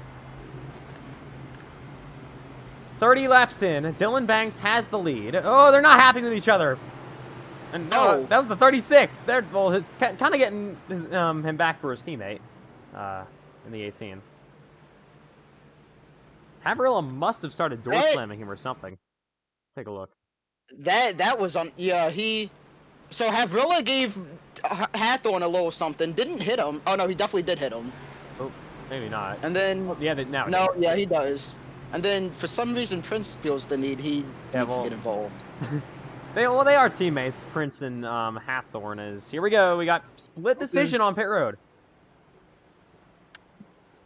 Some cars pitting, some cars staying out, especially your leader Banks. Crane is also going to stay out. Same thing with Miller, Cherry, Benton, Asville, Lewis, and Handley. Lindsay's still on pit road. Ortiz gets a lap back. All right. And the 18 has damage on that machine. So there's only going to be about 8 to go till the halfway break. Once we get back underway here. Looking like 4 fresh Goodyear tires for a lot of these drivers up front. Off pit road first, battle between Hunsicker and Donahue. It's going to be Donahue. Second, Hunsicker. Third, Prince. Fourth going to be White. He'll be 12th on track position. There's Matt Grab coming off. He fell back there in the early stages of that other restart. So under the second caution of the night, lap number 31. All right, so Kate, very insane first half so far. Still gonna have 8 to go when we go back underway here. So, by the way, we had a report from Cole Wilson that John DeGuine spun out in a straight line. Under caution? I have no clue. I just heard he spun out in a straight line. All right. Yeah, I'm gonna go try to find that. Here's the 18 of Hathorn coming off pit road. He had to repair some damage. Same thing with the 50 of Haverilla. Probably going to stay on pit road for a bit more. Just a bit of an aggressive move there early in the race. I'm not really sure why he was blocking that aggressively. Not really sure why the 18 didn't back off either. Yeah, I mean, they both were being pretty stupid there. I mean, if that's the final lap, I get it, but it's not. Yeah. Yeah, I mean, it's one thing to block a guy to the grass, but then it's another thing to come from the grass and then turn right.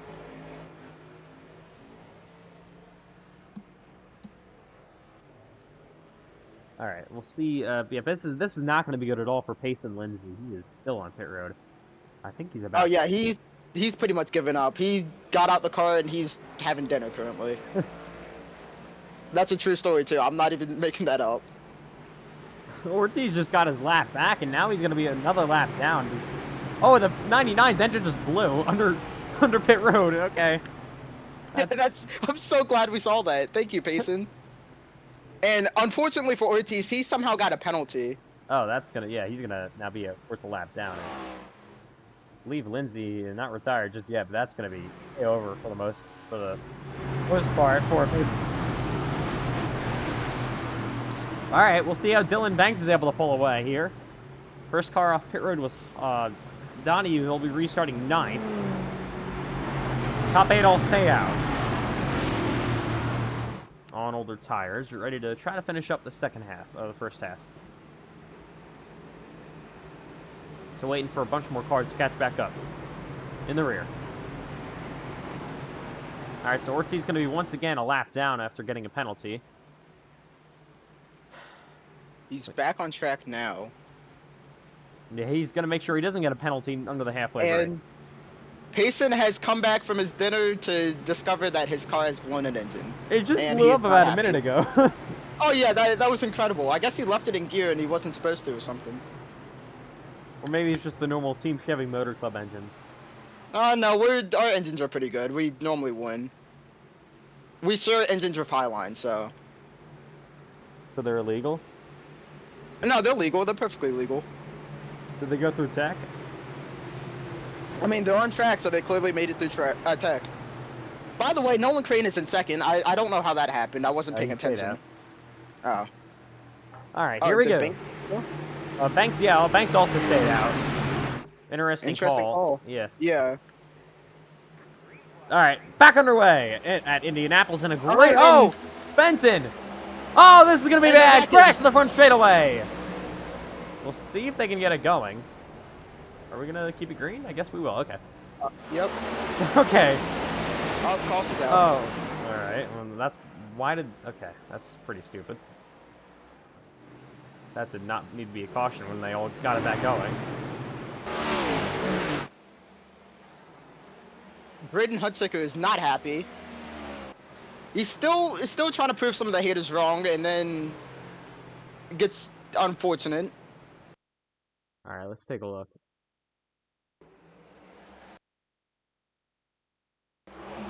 Oh yeah, Benton just did not go at all, and then they pile up down the front straightaway. Prince also involved. Same thing with Mac Rab.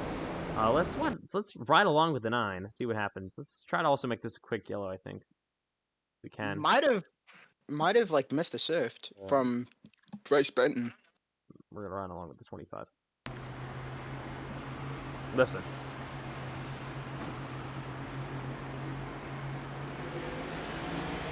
Oh yeah. He was in the completely wrong gear, and they crashed behind him, of course. Right along with the 6 of Hunziker. And he goes around.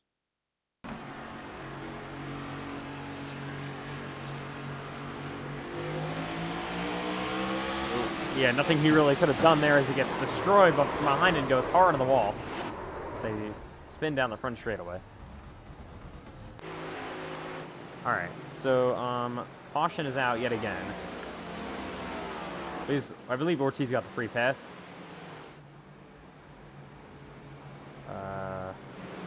Ortiz should get the free pass in the 21. Alright, we'll see if anyone pits. You might see some drivers pit because some of them stayed out, but you might just be committed to your strategy at this point. We get 2 Fords pitting, Cheery and Asbel in the back. And they're going to be the only ones from the looks of it. No, you got the drivers that were involved in the accident pitting. So, third caution of the night, lap 35, 6 to go to the halfway break. So this will be 4 to go when we restart. It'll be guaranteed the final restart for the stage break. We didn't waive Carlos, did we? No, but he should get the free pass. Yeah, that's true. Yep, there he goes. All right, so first half just about not underway, just about over. So it's been a little more chaotic and exciting than I thought it would be. Yeah, and definitely don't expect that to end with the stage coming up soon, and I'm not too sure who's up here. I mean, Indianapolis, every single season, no matter how the season's going, like this season has had a lot of long green flag runs, just like Nashville, Pocono, Fontana, like basically, mostly every race this season besides Phoenix. Yeah. And yeah, but then this is just a new thing. It's just, usually this race is chaotic, as always, so doesn't matter how the season's going. Nolan Crane's gonna be on the defensive here. I think these guys are actually looking for stage points, especially Nolan Crane. Not sure if he's in the playoffs right now, but he's trying to get back up there. Way below the playoffs right now, I think. I'll check how many points he has. Not a lot. Like the bare minimum amount of points. Nolan Crane,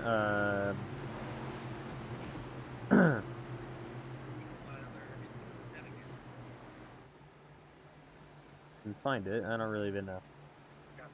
He doesn't sit with a lot of points. He's probably like 20 or something like that. And he's probably like about, I'd say, 80 points below the cut line at this point. Oh yeah, he's not even on the page. Oh wait, am I looking at the right thing? Oh, I am. Yeah, page only shows the top 25. All right. So Cheery in the back pitting once again. Still on pit road. You got Mark Prince. He, of course, was involved in that crash. Ortiz pits. Finally back on the lead lap, though, for the 21 of Ortiz. So now he can surface his race car basically as they come to 1 to go until we restart. So it's going to be, of course, 4 to go until the stage break, so this is going to be the final restart. And until the halfway break, no matter if there's a caution immediately or not. Just got an update. Nolan Crane has 19 points and he's in P34. All right, so he's going to need to work pretty hard over these next couple of races. Try to get anywhere near the playoffs. Yeah, I'm not too sure if that's possible. I mean, it is, but he needs a golden horseshoe stuck up somewhere.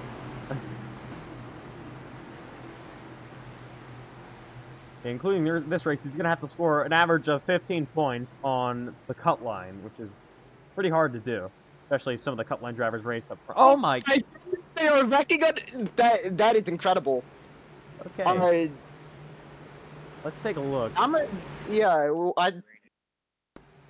think Cole Wilson was not happy with John Nagayan for spinning out in a straight line, allegedly. Oh. And that's probably going to be a suspension. And not exactly the best thing you can do. And they are still beefing. All right. Okay, I think we got to go back under green here, so let's calm it down, boys.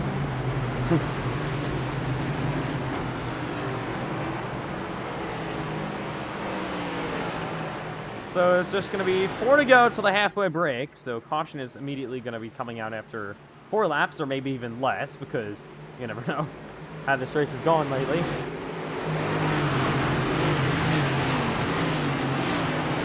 But it guaranteed will be the final restart before the halfway break.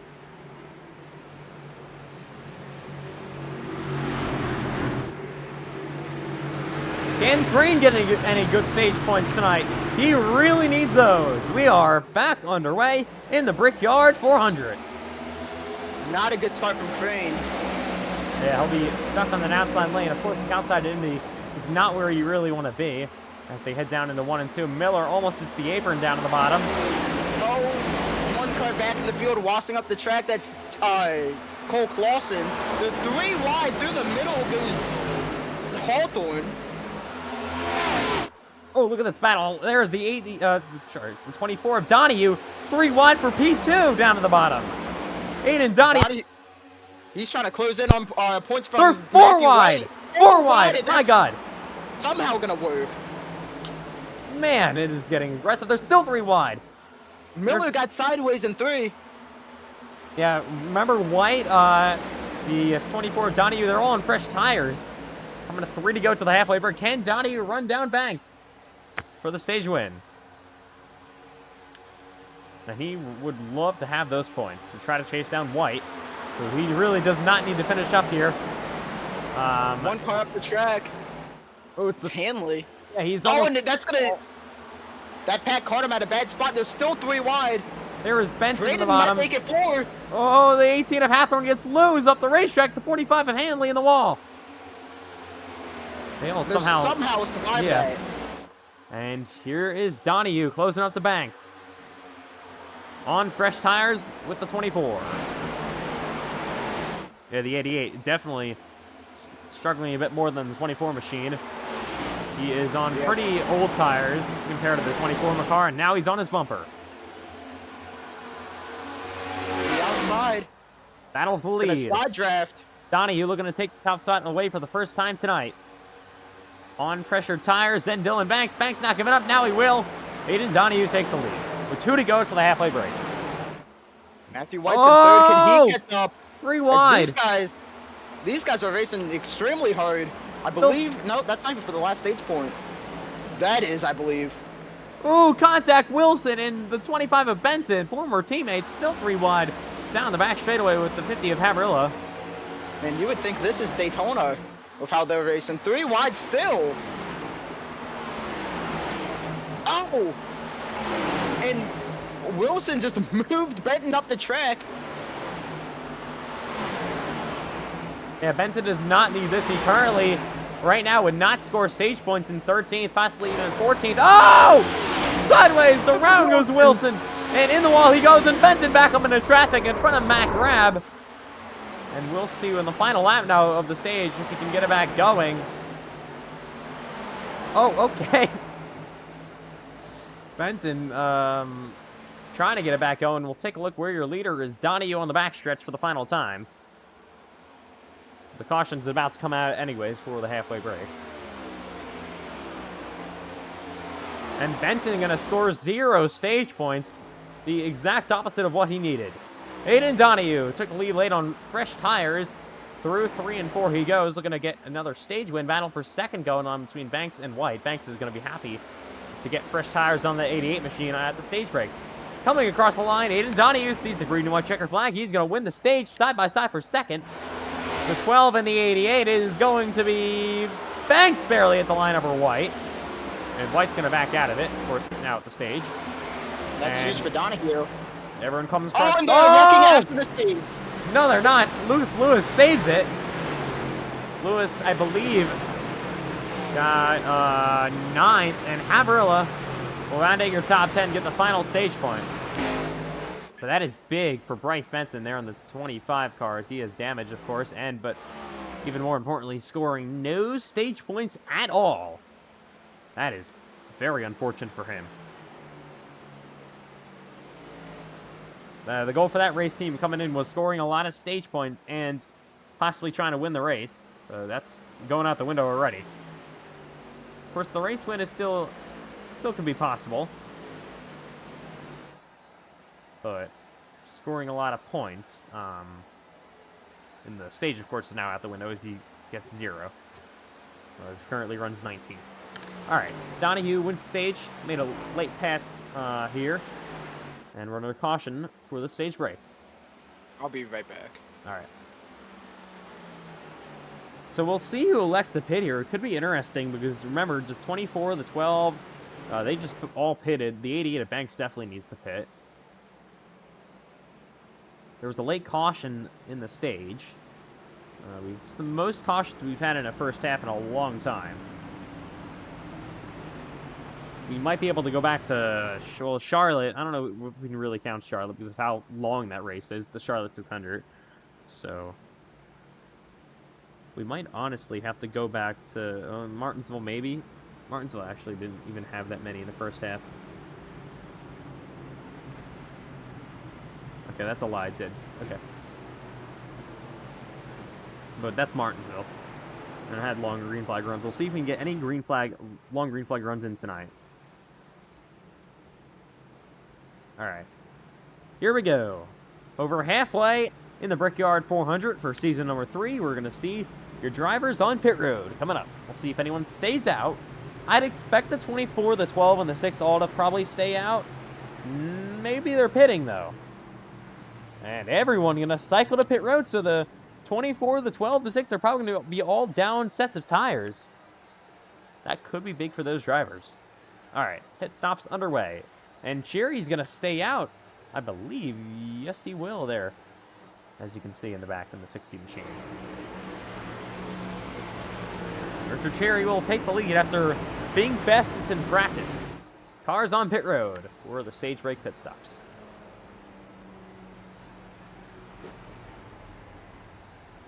Gonna have to have a good stop to try to be off somewhere near the top 10. Stop on the back. White's going to be off pit road first. I think just 2 tires for the 12 car. For second, it's going to be Asbel. Ortiz going to be third. Strategy there. Fourth's going to be the 24 of Donahue. Fifth's going to be Banks. Probably took 4. And there's a battle on back here for final spots inside the top 10. So everybody comes down pit road besides the 60 of Cherry. He'll stay out. We'll be right back from Indianapolis.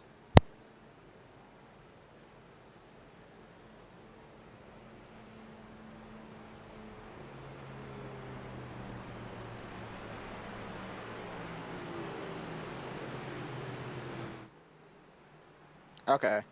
I tried to get an interview from the TCMC guys, but I could not get a single word in.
Welcome back live to the Indianapolis Motor Speedway. 1 to go till we restart. Of course, under the halfway break, we'll be restarting on lap number 45.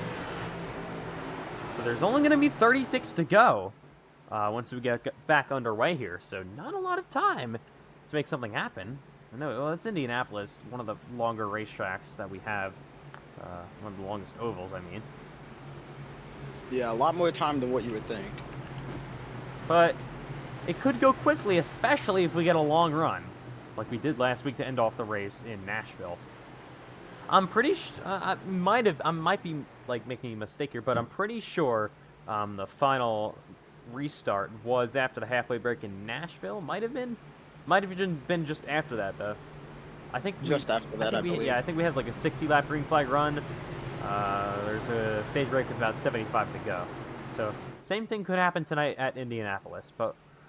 Final 36 laps of the race. We're well over halfway now at Indy in the season number 3 Brickyard 400. Cheery, of course, stays out. We'll see how these older tires with the 60 car can do. He has a very good pace in that 60 machine. Unfortunately, earlier in the race just got caught behind because of a speeding penalty.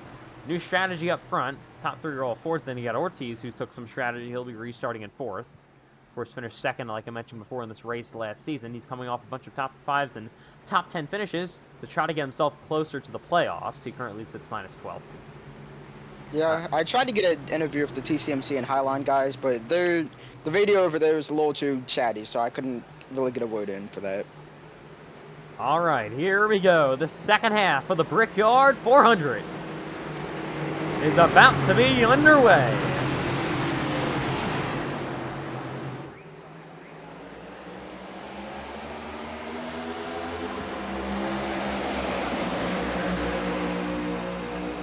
Already looking to go 3 wide. Nolan Crane to the inside, back in the field. Oh, but he plus and slides up the racetrack into the door of Pavarilla.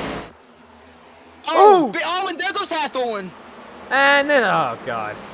Can they save it? No, they can't. There's No, caution, that's... Of course. Yeah, they're still wrecking. Oh, my God. Hathorn gave Ortiz a huge shot and just wrecked himself after that. All right, well, see what happened this time. For the halfway break restart, it was just the 18 getting loose, of course. Oh, yeah, it was Ortiz who, it was Ortiz who slammed on the brake. Yeah, let's go on board with Hathorn here.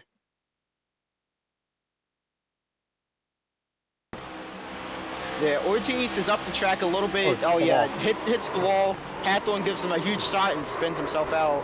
And John Nagayan I think this is the 7th incident he's been in. Hathorn has a bit of damage, though, on that machine. And he is pitting.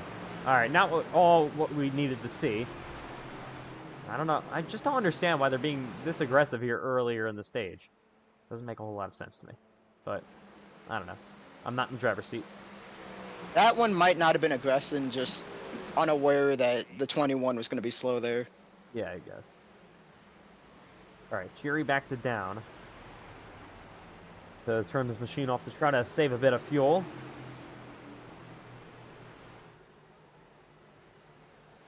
We're under the 5th caution now of the night. Higher caution count than we've seen recently.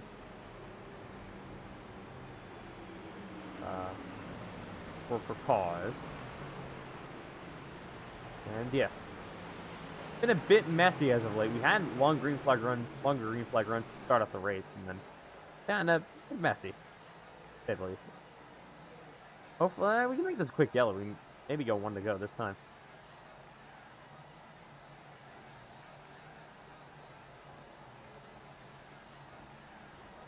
Yeah, there we go. All right. So we got cars though hitting in the back, and they'll just get maybe a splash and go, or a bit of repairs. Huh?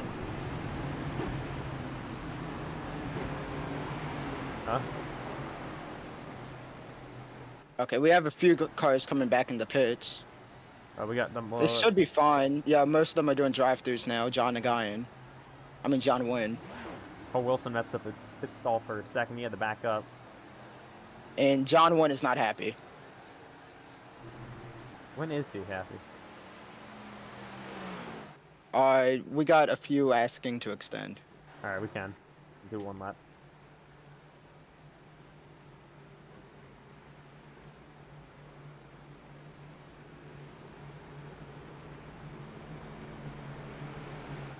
Yeah, they're still on third. All right.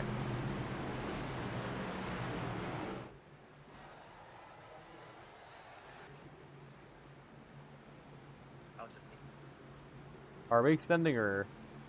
Alright, I guess not. Okay. And there comes Wilson off pit road. McMillan's got to come off pit road pretty quick if he wants to stay on the lead lap.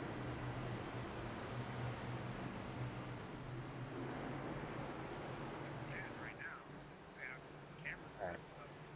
Here we go. Fury and White.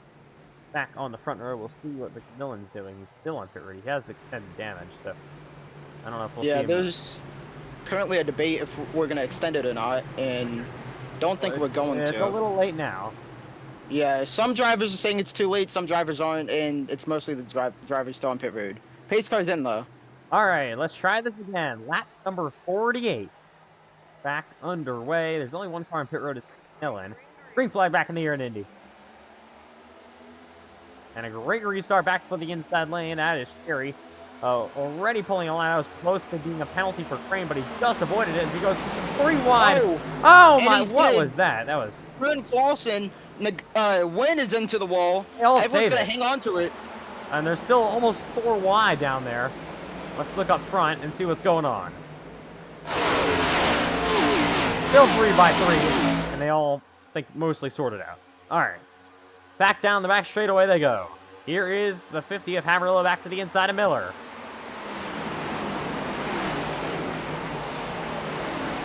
That's currently a battle for 8th.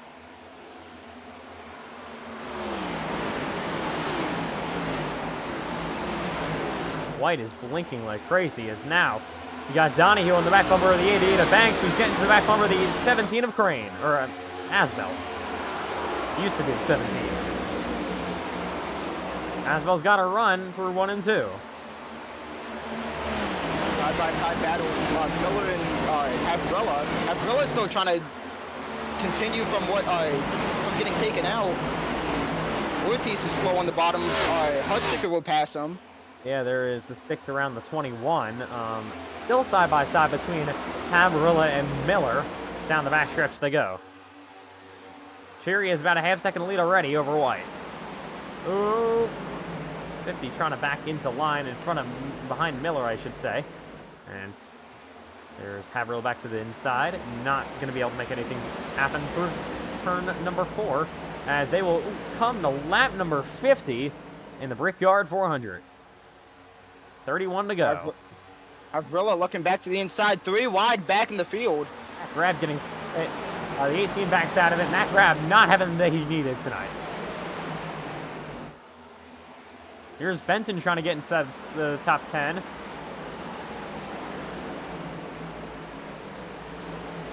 Nolan Crane way up the racetrack and the wall a bit in front of Lucas Lewis. Big move from Havrilla. And he's trying to look down to the inside, just got around Miller. And now he's looking to get around Ortiz. We know Havrilla has pace. Don't know how much that damage is going to affect him, as he misses the bottom a little bit. And remember, he has not been good at all in the longer runs. If we get one of those, he is probably going to want to see a late caution with a set of tires sitting there. That would be perfect for Havrilla. I think ideally for him, he wants one with about 10 to go.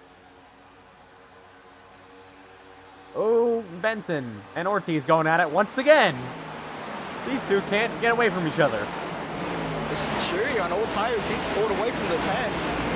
Yeah, but you got to be wondering, is Sherry burning up his stuff? The stuff he has left in that fixing machine.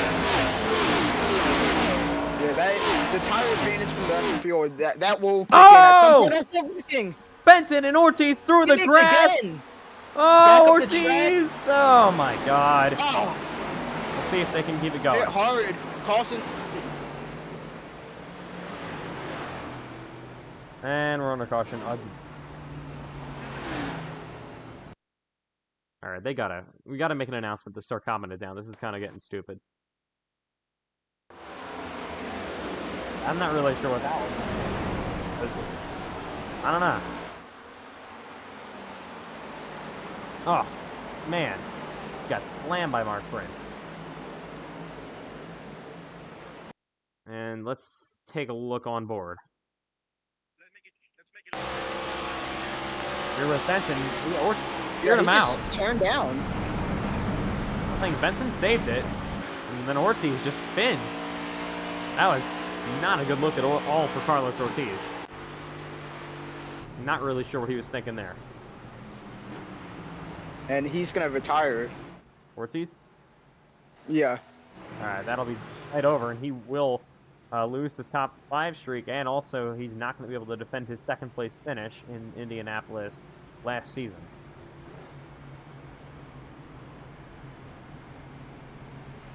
$29 to go. Under caution number 6. Grace, of course, as I mentioned earlier, has been known for a lot of cautions. No different tonight. I feel like it's just the one extremely, like, it's weird. It's sometimes it can be clean, but then it can be really chaotic at times. It's that one of those races. Last season, I believe, had 9 cautions. Got some of your leaders pitting, Cheery staying out, and White's gonna be might be the only one from the top 10 pitting. Oh, late decision by Train to stay out.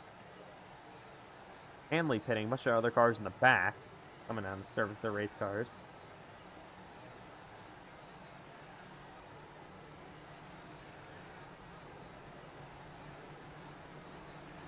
A season ago, or 2 seasons ago in Indianapolis, there were 6 cautions. Of course, last year had 9. This is the 6th caution. We'll see if we get any more. Still got quite a bit left in this race. White doesn't really have that much damage at all. There is Hathorne's got a bit of damage, so maybe strategy call for White, but White has been using up a lot of tire sets here. Not really sure how many sets he's going to have left. Mark Prince is destroyed in the 36. Millen back on the track.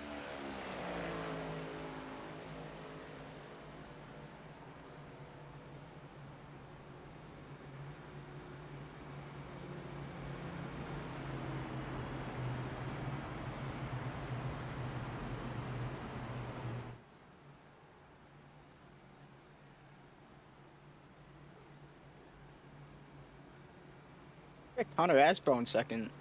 Yeah, he, of course, finished second in the Daytona 500. Looking to go one spot better and another crown jewel tonight. So we're coming to 1 to go this time. Back on pit road, John Wynn trying to repair that thing. I think Mark Prince could possibly be done if I had to imagine. 7 Hawthorne has disconnected from packet loss. Oh, yeah, Not sure if he'll be back.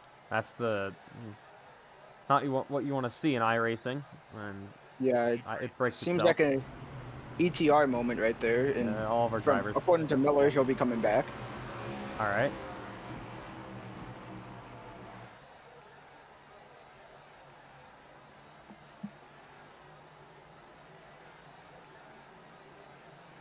Ooh, in the back, Clausen late pit road moment.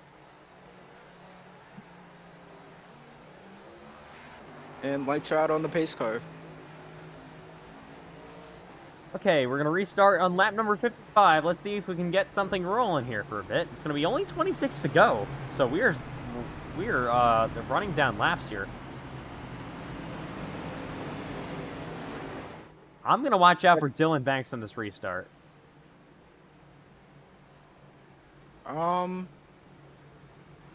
He'll be my pick as well. Actually, I'll pick Donahue. We saw Donahue get past Banks on the for the stage. Banks was on older tires, but he'll be starting side by side. Banks is probably gonna get a better start because he's behind the control car. So Hathorne goes to the garage. He'll be back in a minute. Just gotta get a drink of water. Yeah, we to save weight, we didn't install any water or cup holders in our cars. So. That has to be driver abuse. Yeah, I think we're gonna go. I'm gonna go up to the stewards tower and have a conversation with them to investigate ETR. Let's not do that, actually. Yeah, I think that's happening. Alright, still waiting for some cars to pick back up behind him. And yeah. Go green once again. 26 to go.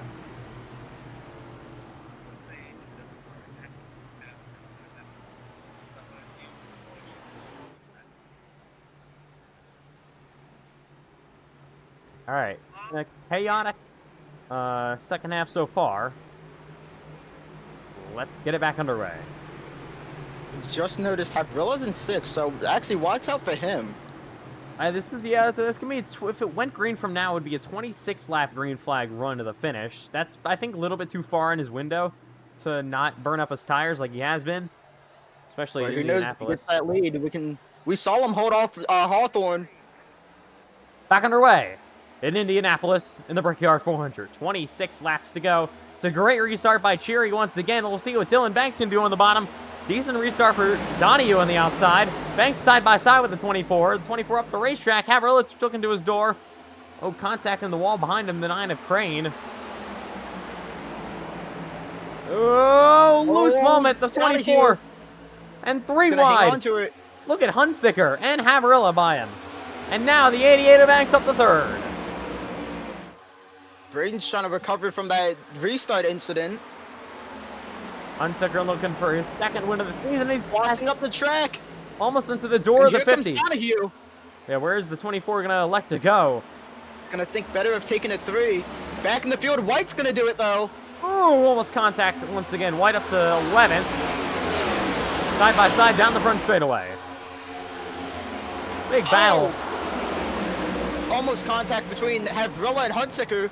Braden's gonna send it into turn 1 and he's gonna get clear for the moment. Here comes Havrilla back to the outside. Almost in the wall. Crane. Oh, you got more cars slapping the wall barely behind him. There's the 50 of Havrilla back to the outside lane. He gets loose off corner exit. Where's the 24 of Donahue gonna go? Actually, Dylan Banks starting to back up to these guys. And here comes Donahue to the inside of Hunsicker. Havrilla got clear. 24 up the 5th. As 7 Hawthorne is still having connection issues. He once again has disconnected. Yeah, that's unfortunate for him. Oh. This racetrack with good momentum as they head down the backstretch. Cherry leading, 24 to go. I believe Cherry's looking for his first Cup Series win. Yes, he is. Of course, like I mentioned earlier, one of Lobby's race with the Cup Series cars at Indianapolis. He's got a lot. It's probably the best speed we've seen with him in anything with Lobbies and all that, and then the speed in practice, speed in qualifying, where he qualified 2nd. There's a big mess back here. Benton involved in this. He currently runs 12th. Wilson ahead of him. Lucas Lewis down in 13th. Hanley having an okay run in 14th right now, side by side for 15th. John Wynn and Cole Clausen. There's Lucas Lewis. Up the racetrack he goes. Maybe a huge dirty air moment from him. He was all over the back bumper of, I believe that was Bryce Benton. Oh, and Braden had a small little moment off before. Yeah, and Here comes Havrilla to the inside of Banks. Dylan Banks, where's Donahue gonna go? He pushes Banks for the moment. Gets in back line with the 88. Banks not having the fire-off speed that we would have probably thought. Might even allow the 24 to his door. And look who's in the lead. Cherry's trying to close back in Asbel. Connor Aswell, yeah, just took the lead after all of this action. Still side by side between Banks and Donahue. Cherry's really backing up his entry. He's getting a great run. That's going to stack up the pack, though. Miller all over the back bumper of Hunsicker. Yeah, that is not good for the drivers behind. That is almost catastrophic, that was, as now Banks will re-clear Donahue for 4th. There's Havrilla running 3rd. Cherry now in 2nd. Hands in the wall, back in the field. They're going to try to get it. Lewis and TJ. Going to try to get it all sorted out once again for the battle for 13th. As no contact, I believe. The 88 and the 50. Yeah. Banks will get on the video and quickly apologize, though. They'll keep on racing. Donahue to the inside of Banks.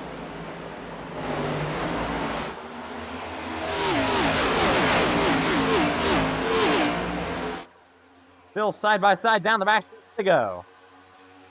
Banks has had Big block from Miller. Banks had decent momentum on the outside. We'll see what he does through this turn number 3. Donahue back to his inside, almost sliding up the racetrack, though. Oh, in the wall bit goes Haverilla, who's catching up to the back bumper of Cherry. And Banks will clear the 88 once again.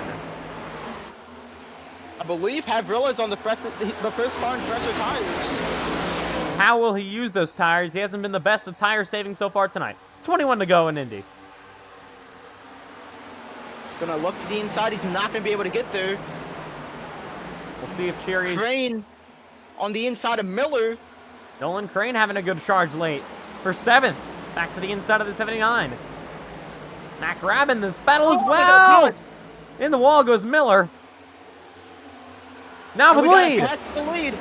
Here comes Cherry back to the inside of Asbel. And Donahue in the inside of Banks. Banks got in the wall. Yeah, Banks gave up 2 spots. Now for 2nd, here comes Haverhill in the 50.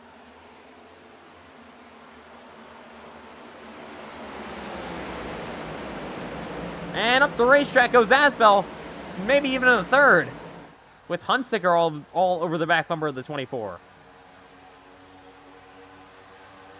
Asbel's going to be trying to get back in the rhythm. Yeah, I think with Banks, he's back to 6th.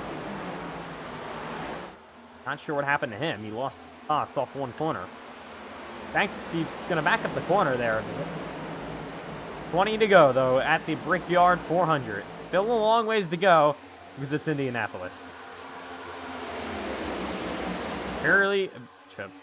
Cherry currently leading. Here's the 24. Where's he going to go? Gonna send a dummy on Havrilla. Havrilla with a huge gain on Cherry. Here comes the 50 to the inside. Gonna think better of it. Could he get the run off the exit though? It's gonna have the draft. Cherry goes to the inside to break it. Havrilla with a huge run. He's gonna go to the inside and back to the outside. Big battle for the lead. Cherry trying to hold on. Haverhill back to the inside. They almost make contact in 1 and 2. They both slide. Here comes the 24. They're 3 wide for the lead. Down to the bottom, almost 4. The 24, Donahue bottom. Cherry top. Side by side for the top spot. Still door to door. And Asbel's back in this. Here comes Banks.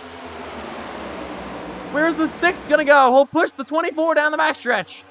Here's Haverhill looking to the inside. Oh, the 9! The brake just went down and completely got up on the brakes lead. And look at this battle. Back grab involved. 3 wide. Cole Wilson, Matthew White on the bottom.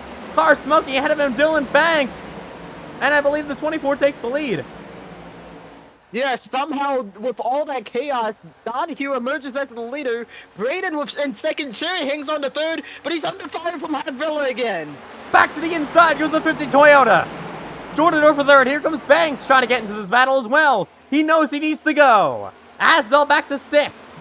Wilson in 7th.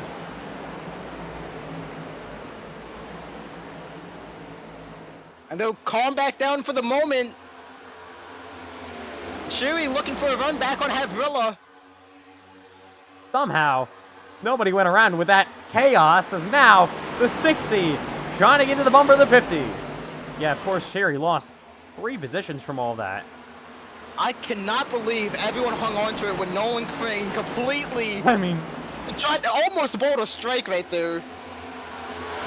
That was insane. As 17 laps to go from Indy. Hunsicker trying to close in.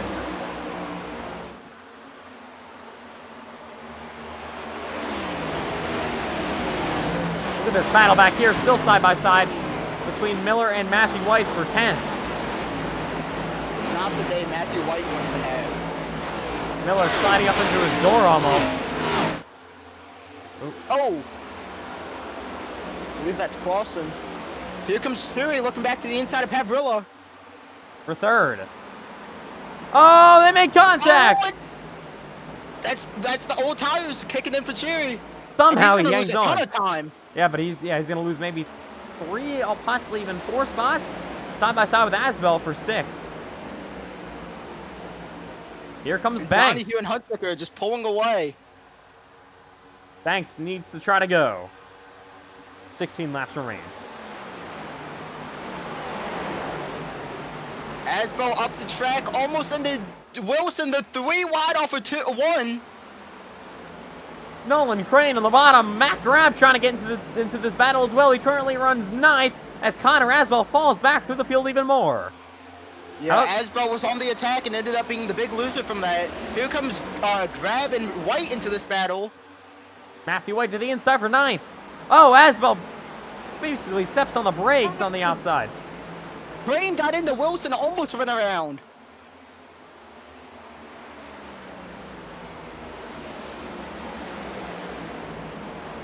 Oh, car sliding off corner exit, the 3 wide down the front straightaway. Crane gets split by White and Asbell. Mac Rabb trying to get in here. Cole Wilson trying to hold on. Almost and here making comes contact. Asbell. Connor Asbell trying to regain position. Where's the 12 of White gonna go? He'll slide up the racetrack just a bit as the 17 takes 6th. Mac Rabb and White going side by side. Where's Nolan Crane gonna go? Go time for these guys. Only 15 to go.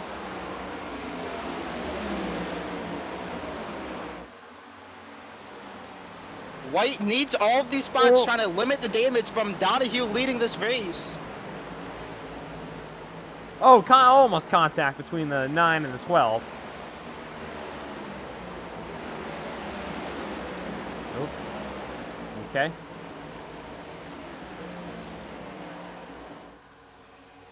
And here we go. Look at Dylan Banks to the inside for 2nd on Haverilla. Just got a shove from Cherry. Or, I'm sorry, 3rd. And he'll take that spot away. Banks, we'll see what he can do late. Havrilla's starting to fall back through the field. Yeah, we mentioned this earlier. Oh, he has Oh, not but a been... big pinch on Cherry. He has not been good on the long run. Caution here coming up probably pretty soon. He wants to have a chance for this victory. His defense, though, has been pretty good. He's been able to hold up faster cars until he got turned before. But he might be able, I don't think Cherry would do the same thing Hathorne did.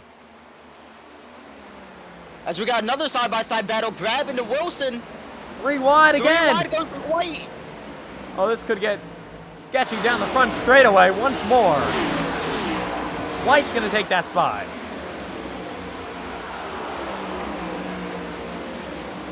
And he's at the P7 as Wilson continues to fall back. Yeah, he backed out for Grab. They're fighting pretty hard behind them as well. Miller and Lucas Lewis.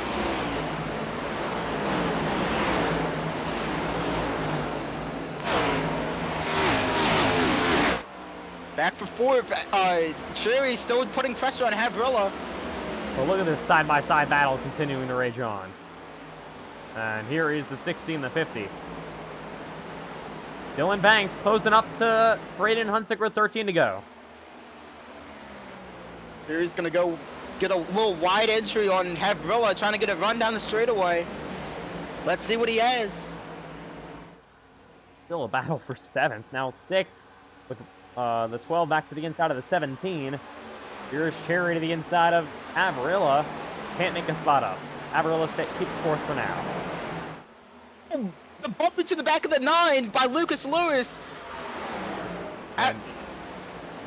Lewis will go to the inside. Oh, he is sideways. And the 79 and Miller also slides off corner exit. Yeah, they're racing hard everywhere. Only 12 to go. Got some tempers with these guys too, as they're making more contact. Still looking to the battle for 2nd as Banks trying to close up to the bumper of Hunsicker. Crane got a little bump from Miller. Ooh. Oh, and Wilson with a huge move on Asbell. And a huge block. Asbell makes a big block, and now Wilson looking back to the inside once more. They're going side by side again. 2 full-time Xfinity guys making part-time starts. And Wilson's gonna get the better for now. He'll get 6th place away. Now for 2nd. Side by side. Banks to the inside of the 6 of Hunsicker. And Donahue is just gone. And the 88 will take 2nd. Over a 2.5 second lead for Donahue. And we got one car coming into the pits. Multiple of them. Green flag pit stops going on. Oh, Sherry and that's got to be Asbel. speeding. There's no way he was not speeding there. If he isn't, that's And surprising. Up the inside goes Lewis.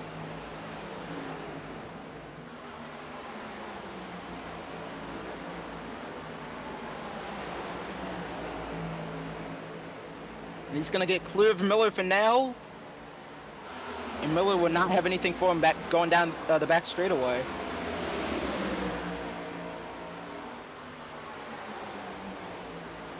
Still all punched up here as they head down in turns number 3. 10 to go. Oh, Lewis down to the inside of Crane.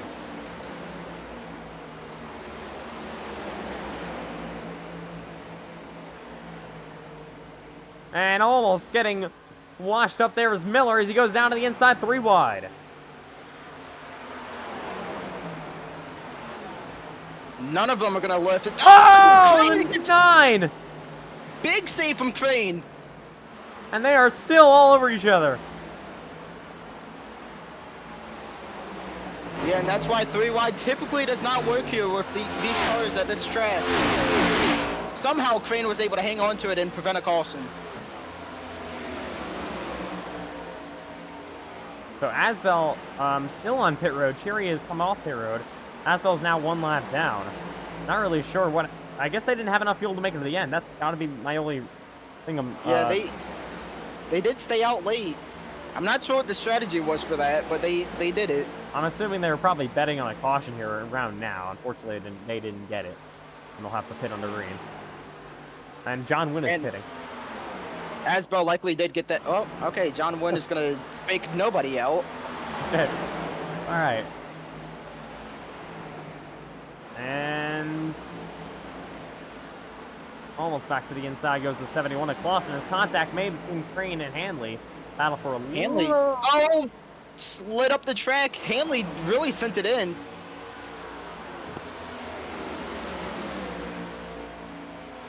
Battle for 3rd. That's not it. There we go. Look at this. Matthew White trying to get into the battle as well. Havarillo on the bottom. White started pretty far back on the restart. He's made up a ton of time. Up to 5th from 11th. As the 50 gets sideways. 7 to go. White's looking to the inside of his teammate Braden. An affiliated teammate behind them, Matt Grab. Oh, the 6 is sideways. Okay. 6 is sideways. And what's the 50 of Havarillo going to do to try to hang on to this spot? We have seen him be so aggressive today.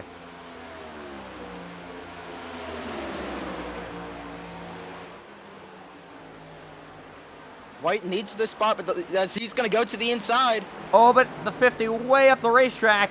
Havarillo in deep. And he's going to probably, I would assume, lose that position to White for 3rd. Still keeping it tough on the outside. He blinks. Oh, he's in the wall. They're crashing. Oh, there they go. Big wreck on the front straight. Oh, that's the caution. That's terrible. Oh, my God. Oh, somehow everyone missed him. Oh, my God. And that is not at all what Donahue wanted to see. Oh, I thought he was getting slammed. All right, let's take a look. That is. Okay. Lord. All right, let's take a look. And yeah. Into the wall, and Braden was not expecting it and just ran into him. And this is the reason for the caution. My God. Like the 3rd time tonight. Unfortunately, Braden couldn't keep it held down. I mean, unfortunately slid up the track. Yeah, Donahue really needed his teammate to, stay down there. There definitely wouldn't have been a caution if that didn't happen. Yeah, they were pretty far off the track, but Nolan Crane almost completely killed Braden. We're gonna see what some of these drivers have as. Good Lord. Oh, he almost that was Nolan Crane's Yeah, a 9. let's go on board with them. That was Extremely close. Where are the leaders? Where's the leaders? Let's see if they're pitting. I think they're still trying to catch up. All right, I'll do this real quick. Yeah, leaders are off at 2. Let's watch Nolan Crane. See what he saw in this accident. actually ahead of him. And the way he gets in the into wall. And And- oh god! Good God, just no. Yeah, I guess he wanted to be like McQueen, no brakes. All right, here we go. 5 laps remain. I'd assume we would see some drivers on pit road. I'm not really sure who has tires left and who doesn't. I don't think White would have any tires. He's been pitting a lot more than the other leaders. I haven't even paid attention enough to know. So it's not going to be officially overtime, I don't believe. It might be 3 to go once we go back to racing. Yeah, it's actually going to be 2, I think. All right. I do expect to see some of the guys in the back though stay out. We saw Richard Cherry and Connor Asbell. They were able to hold their track position for quite a while on old tires. All right, But here we they come. go. Yep. It looks slow. Okay. Oh, One Hanley. stays out. Hanley and oh, and remember, this is perfect for Asbell and Cherry. They're gonna stay out. That could work out perfect for them. But your leaders are on pit road with 5 to go. Remember, they just pitted about maybe 10 laps, or not even 10 laps ago, maybe 5. Before the caution came out. So this could work out for them. Leaders pitting.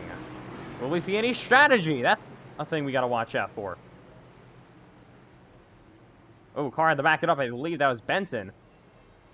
4 fresh Goodyear tires going on for most of your leaders. Off pit road first. It's a battle. And Donahue, I believe, will get it from Banks. And White's going to be, I think, in 3rd. Wilson going to be 4th. Donahue's going to restart.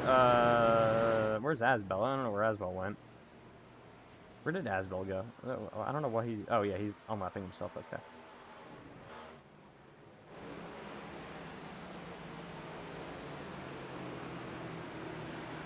All right.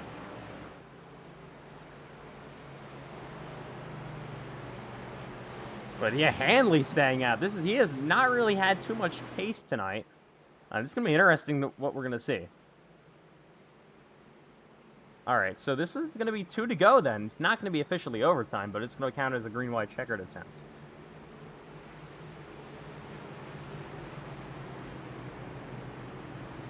Can Donahue try to get back up for the lead? On pit road currently, Havrilla coming. Havrilla had a terrible stop. He'll be 16th. Yeah, he apparently got a penalty that we couldn't clear because of the rules. All right, so we're coming on 1 to go till we restart. I mean, what do we expect for this 50 machine, or not 50, the 45 machine on this restart? Do we expect him to go, do you think? I think whoever gets through for turn 1 or 2 and second, I think they're gonna get past them, but I don't think Hanley's actually gonna lose too many spots here. Because of course, Yeah. if it was like 3 weeks ago, you'd be able to pull out a line immediately, but you can't anymore. Oh yeah, and he has the best doing it at behind him, so we could actually see Donahue after the line go dive to the inside in turn 1 and make it 3 wide. Being a very aggressive move.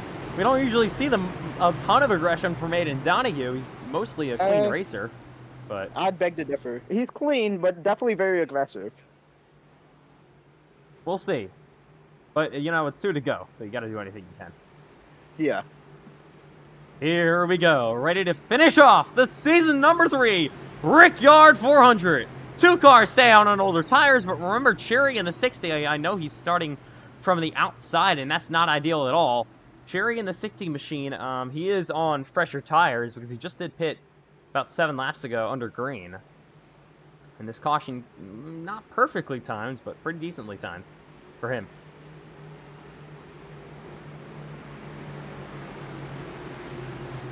Then you got Dylan Banks on the outside. He could have a say in this. Matthew White, don't forget about him in row number 3. Cole Wilson up there as well. Matt Grab in row number 4.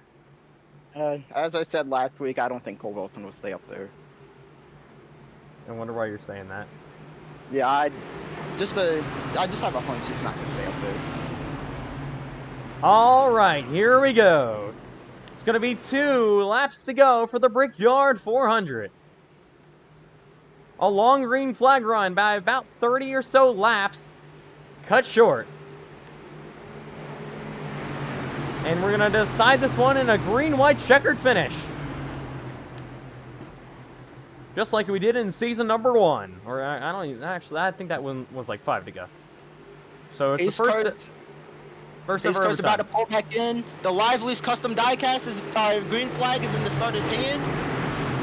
Through the Geico restart zone they go. It's 2 laps to go. Green-white checkered finish. Back underway from Indianapolis. A terrible restart by the outside lane. Dylan Banks being held up now. They're side by side. Heading through 1 and 2. Cherry on the outside of Donahue. Hanley currently leading. Donahue squeezing Cherry up the racetrack. And they're almost crashing behind him. And Donahue to the inside for the lead. He'll take it. Clear. He'll take it off corner exit. Oh, Dylan Banks! Matthew White going around. Will he save it? Will we keep it green? He's back up into traffic. They're 4 wide. Down to the bottom as White spins. I don't think we're going to have a caution then. Oh, that's going to be terrible for White. And, oh, okay. Yeah, Caution. Okay, caution.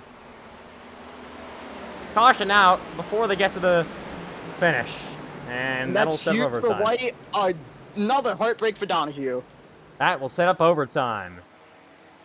My God. Got quite a few incidents to look at this time. Okay, let's try to unpack this one. Did Hunsaker say it? No, he didn't say it. He's fun. I'm not sure how that wasn't a massive pileup. That was just about to be a massive pileup. They all 3 of them got completely sideways. Over. And then he got turned straight into everybody else. And oh my God, Colt Lawson. They're 4 wide. Everyone loose down to the bottom. Let's take a look how Matthew White and the 12 got around, of course. That's our first thing we can take a look at. Judging from what Banks said, I think Matthew just didn't know they were 3. And yeah, Banks, of course, went through the grass. And White goes around and down the back straightaway. Nothing he really could have done.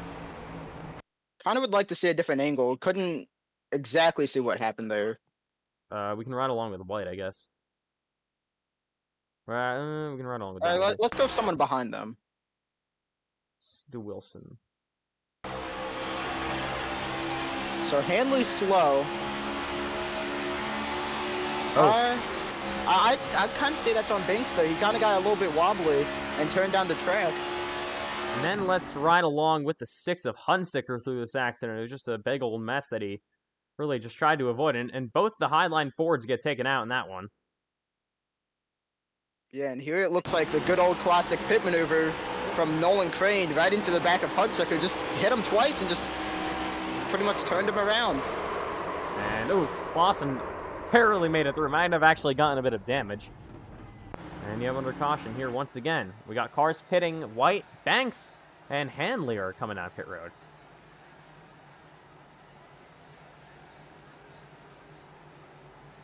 And I'm sure Donahue feels like these pace laps have been an eternity. About 1 minute and 42 it takes to pace around this track. Yeah, but these are big contenders pitting, of course, White and Banks. McMillan getting 1 lap down. He's only need 1 more caution to be on the lead lap. And yeah, overtime. Last time we had overtime was in Fontana.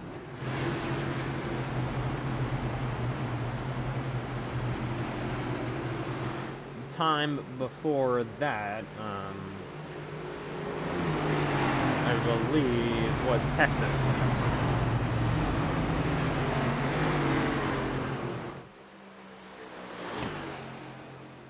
Oh, I thought John Wynn was going around for a second. He was just getting clean air, I guess, or something. Ducking out of line. Yeah, he needs clean air under caution. Yeah, I mean, I wouldn't put it past him. And somehow Cole Wilson is in 3rd. Don't count him out. I'm counting him out. I mean, it's Cole. He's a big wild card. Havrilla's in 5th, too. Donahue just going to have to try to get a great restart to get away, but how about Bryce Benton running in 9th? He can get any stage points. He's going to have to try to get a good finish here. Try to be close to the cut line. He's going to need to be really aggressive here and try to avoid all the chaos, because we know there's going to be another wreck somewhere. It's the Brickyard 400. It is always an insane race. Probably one of the biggest wild cards we have this year. And it always produces insane racing in real life and in iRacing, of course. Has this race ever been, like, not insane, I feel like, in anything? I don't think it has. I don't know. It's always been, you know, I don't know, the Brickyard 400. I mean, this is the craziest race here I've seen. And it's put on a show. I mean, yeah, this is honestly 10,000 times better racing-wise than Season 1 and Season 2. And honestly, Season 1 and Season 2 were kind of lackluster. They just had chaos, and then they were just boring racing. This has put on a phenomenal show tonight. And it's not over. Yeah. Quality of drivers definitely has improved since last season. Oh, yeah. Still quite a bit of improvement more to go, but...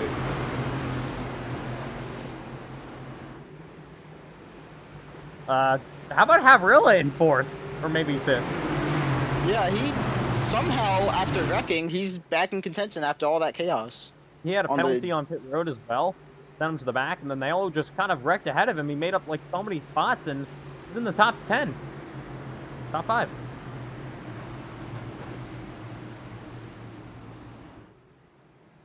Oh, and slowing down a tiny bit. Just he'll be fine though. Oh, okay. So everyone's slowing down in the back. Okay, Mac Grab as well. Yeah, John Wayne. I mean, when it's John Wayne not doing something questionable. Alright, so it's going to be our second green-white checkered attempt. The first one technically counted as a green-white checkered. I know it technically wasn't an overtime, but it was a Natural green-white. green white checker. Yeah. So this will be attempt number 2 of 3. Give one more attempt if we need it after this. And then after that, it's... Well, of course, now that we can control the cautions, there wouldn't be a yellow. Yeah, won't have an Atlanta repeat. No. We'll do it. Even if there's a 1,000-car pileup on the final Yep. attempt, we're letting go to the white flag. Anyway, pace car's back in. Lively's custom diecast and starters hand into the restart zone, and they're back underway. Here we go. Overtime in Indianapolis. Donahue gets away good. Now Cole Wilson in the second place. As they head down in turns number 1 and 2. Side by side for P2 behind him. Oh! Lawson goes around. It's only 1, Oh! 2. 17, and they're both going to spin out of the way. And here Now. comes Cherry to the inside of Wilson. Here he needs a good run down this backstretch, and he'll get it. Can he try to do anything that he can to close in Donahue? And he will clear Wilson to 3. In the back, everybody just trying to get through cleanly. And this time, we're going to see the white flag at Indianapolis. Oh! We got Huge Bravo crash! wreck. We're the- gonna keep it green, the white flag. Final lap's underway. Cherry trying to close in.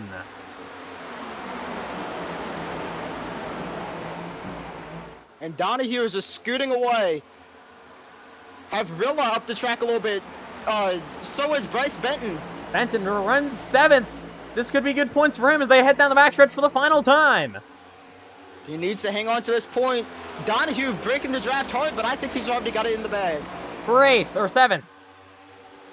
Through turns 3 and 4 they go. Final charge for the 24. It was a chaotic race. He took the lead with about 20 laps to go, and he's going to do it once again. For his 7th career win, Aiden Donahue is going to see the checkered flag. His first ever Brickyard 400 win. Just like Jeff Gordon did it in 2014 in the exact same scheme. As he'll do a signature drift, he'll try to. Oh! Car on the wall, White, and this might lose White the championship. I don't think it will. It's 29 points, but it's gonna get even closer. Aiden Donahue wins tonight. All right. What a crazy race. Teammates and Brad Havrilla will come to congratulate him. One of the more we got maybe some tempers in the back, but one of the more respected drivers in the league. As you can see, everyone coming here to congratulate him, as Aiden Donahue is now the championship leader, I believe I just saw. And he might be. to White. Donahue is the championship leader on a tiebreaker currently. My goodness, that is big.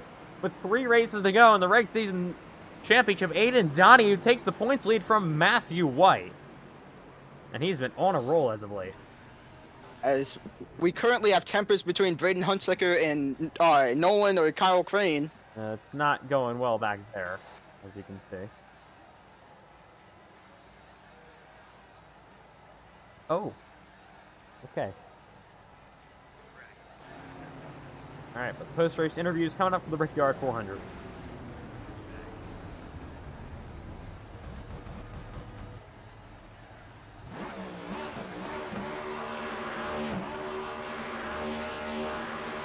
Oh, Luke's gonna burn it out on the bridge. That's gonna be fine. Wow.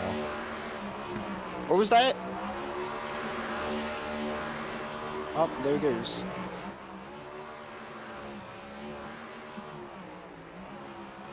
Yeah, I think Roger Penske's gonna give him a nice little fine for the burnouts on the bricks.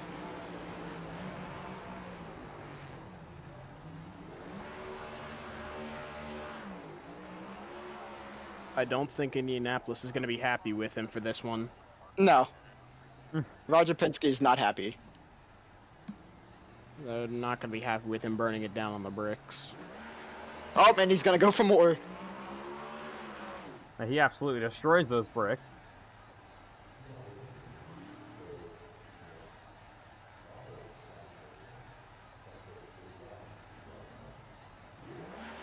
Oh, and he's still not done.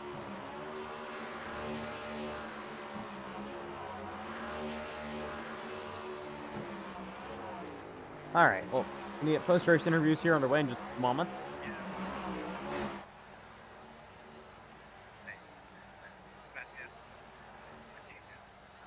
Alright, he blows it up. And there goes the engine.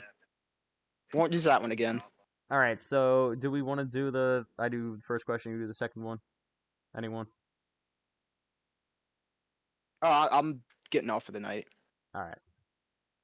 So post-race interviews coming up.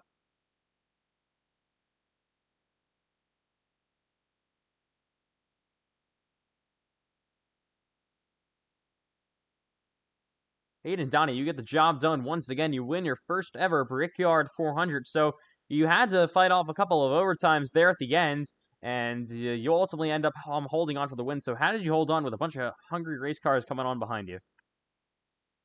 You know, you just gotta control those restarts. I know TJ was on really old tires, and I just knew that if I could try and time it right with him and get past Richard, I knew that I had a shot. You know, try and get TJ and me one-on-one, and that's exactly what happened. We got the lead. They wrecked. You know, you control the next restart.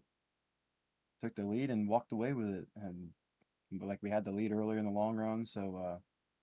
What a race, man! What a race! It's the Brickyard, and we were racing a Jeff Gordon scheme. How about that? All right, so officially, I think right now, in a tiebreaker with your teammate Matthew White, you will take the championship lead away from him. So how does that feel going into the final 3 races of the reg season? Oh, what a comeback season, man! We missed Sonoma early on. We were a whole race behind. You know, I was catching them there for a minute. Had a couple bad races, and it's all it takes. It's just a couple bad races. You just got to stay on your toes the whole time. But if that is the case, and we are the points leader now, you know, probably, I think you're probably right. But now we just take it all the way to Daytona, survive Daytona, and we'll get those bonus points for the playoffs. But I've been racing my ass off trying to get that points lead from him. So. We'll see. The road course is coming up next, and that's his wheelhouse. So we'll see what's going on there. But no, shout out to Matt. Shout out to everyone at the end there. You know, Dylan Banks. Everyone racing me clean all race long. Everyone raced me clean. I don't know what was going on in the back there, but I had a hell of a time. This was a good race for Indy. All right. Well, big congrats on yet another win this season. And also congratulations on taking the points lead away with these final 3 races of trying to win the reg season championship. And we'll see you after the Thanksgiving break in 2 weeks in Watkins Glen. Thank you, man.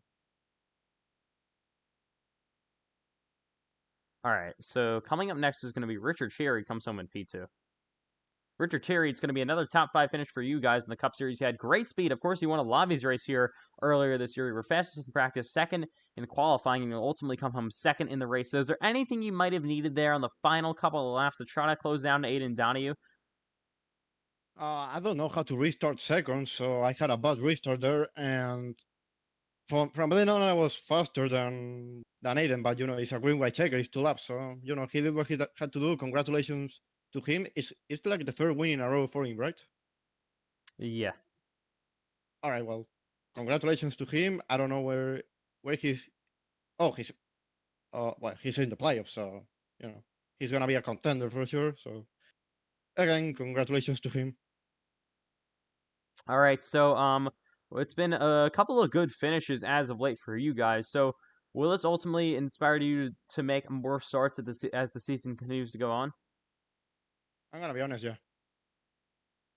All right, well, congratulations and good job, of course, on the podium finish, P2 tonight, and we'll see you if you're able to race after the Thanksgiving break in 2 weeks at Watkins Glen. All right, thank you. All right, up next, 3rd place finisher Cole Wilson. Cole Wilson, you'll come home 3rd, your best Cup Series finish, I think, of your career. So ultimately, great race for you guys. Did not start out well at all with the penalty on the initial start of the race. So how did you guys make a comeback here all the way to 3rd? Yeah, I don't know, really. It was not a great start to the race, getting the pass-through penalty. Then I sped on pit road, so I had a hold. So I ended up going a lap down, and then just really gotten involved with an incident with John, and then another one, I think, with Matthew. And then I just found my way up front and somehow finished there. All right, so how much momentum? I know it's been a very rough season on the Xfinity side. How much momentum will this give you going into one of your better racetrack, Watkins Glen, a road course, in 2 weeks after the Thanksgiving break for Xfinity? Yeah, definitely a tough season. Just got to really focus up. Hopefully, we can get my first Xfinity win this weekend at Watkins Glen. All right, well, we'll see you coming up next for the Xfinity Series race at Watkins Glen International. Matthew, what? I didn't do anything. Okay. Okay, coming up next, going to be, Ashton Miller comes home 6th.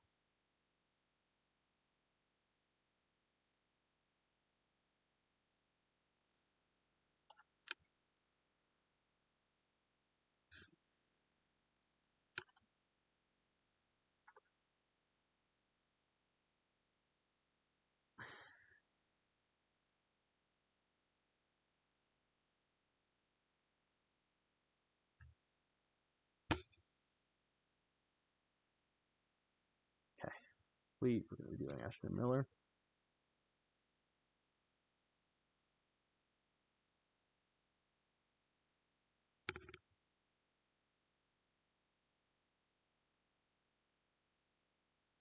All right, first of all, we're going to be doing Bryce Benton comes home 7th.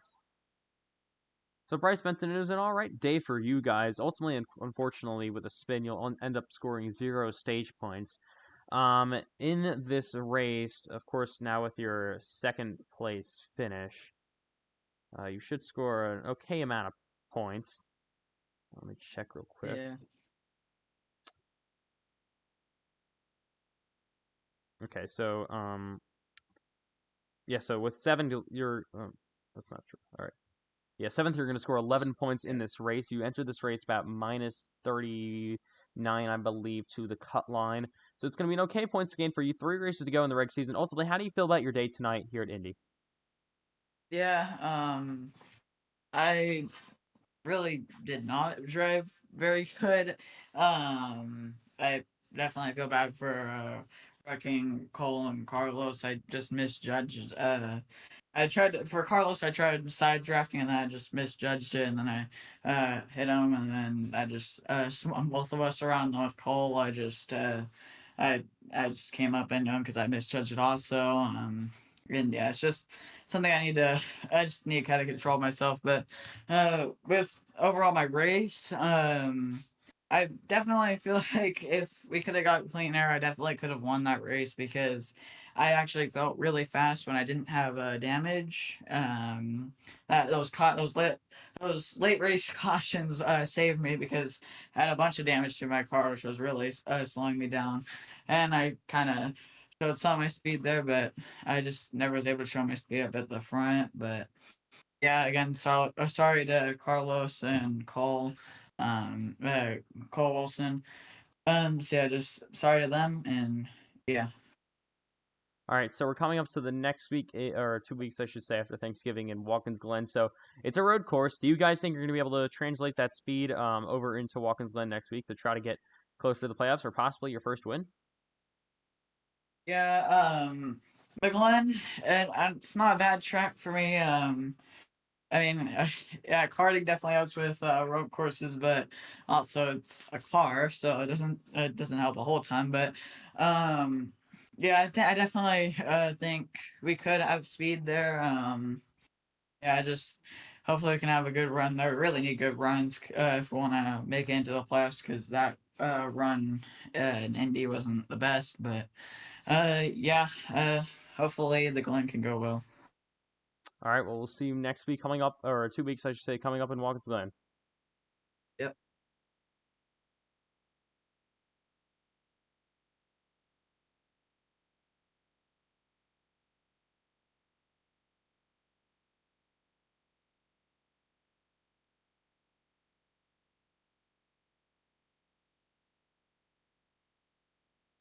All right, coming up next, it's going to be Ashton Miller comes home sixth.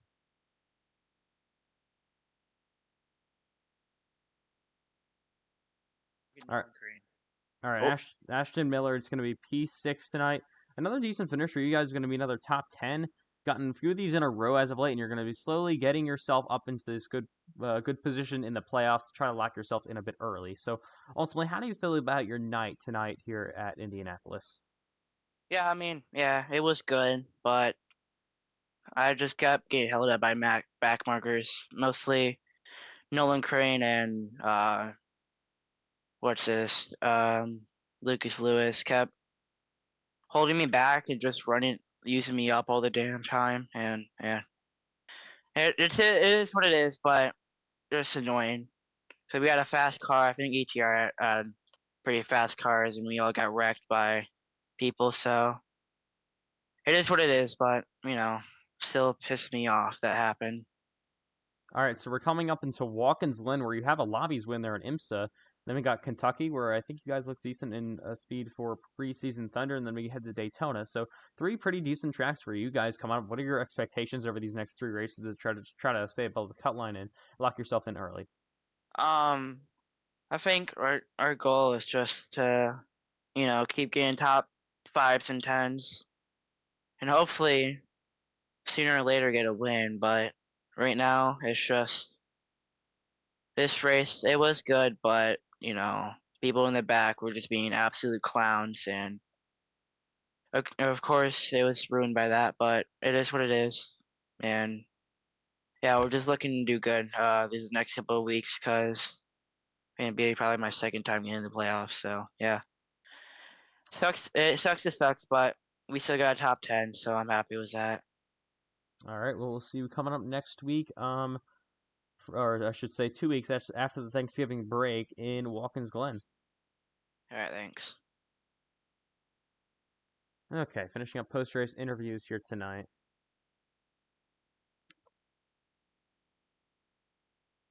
Next up going to be Dylan Banks.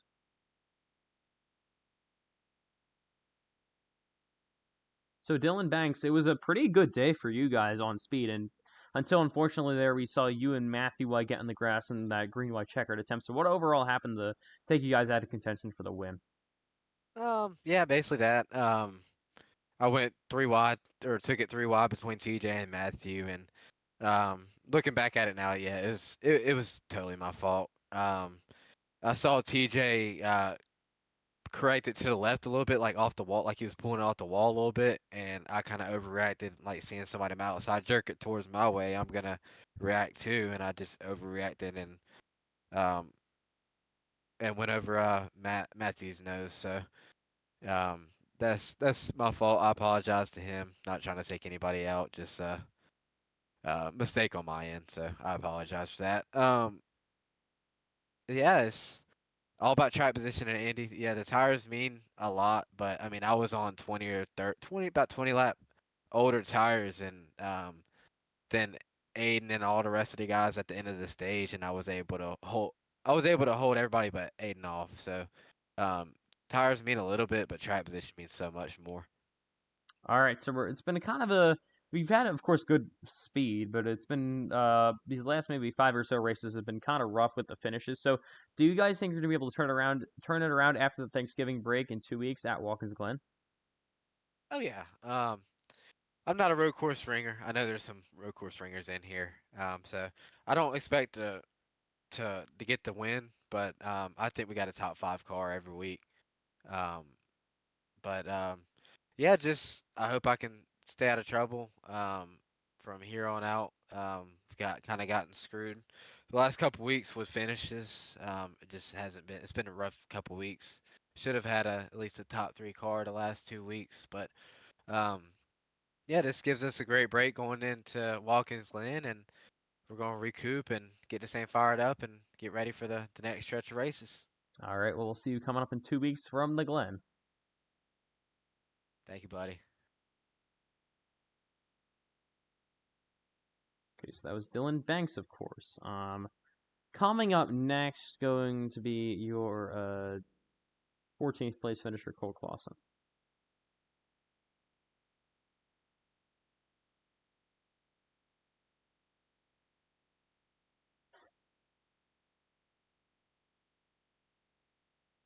So Cole Clausen, unfortunately, you guys had a spin there on the final lap, I believe. So it was an okay day for you guys, but ultimately, what happened there on the final lap to get you guys turned around?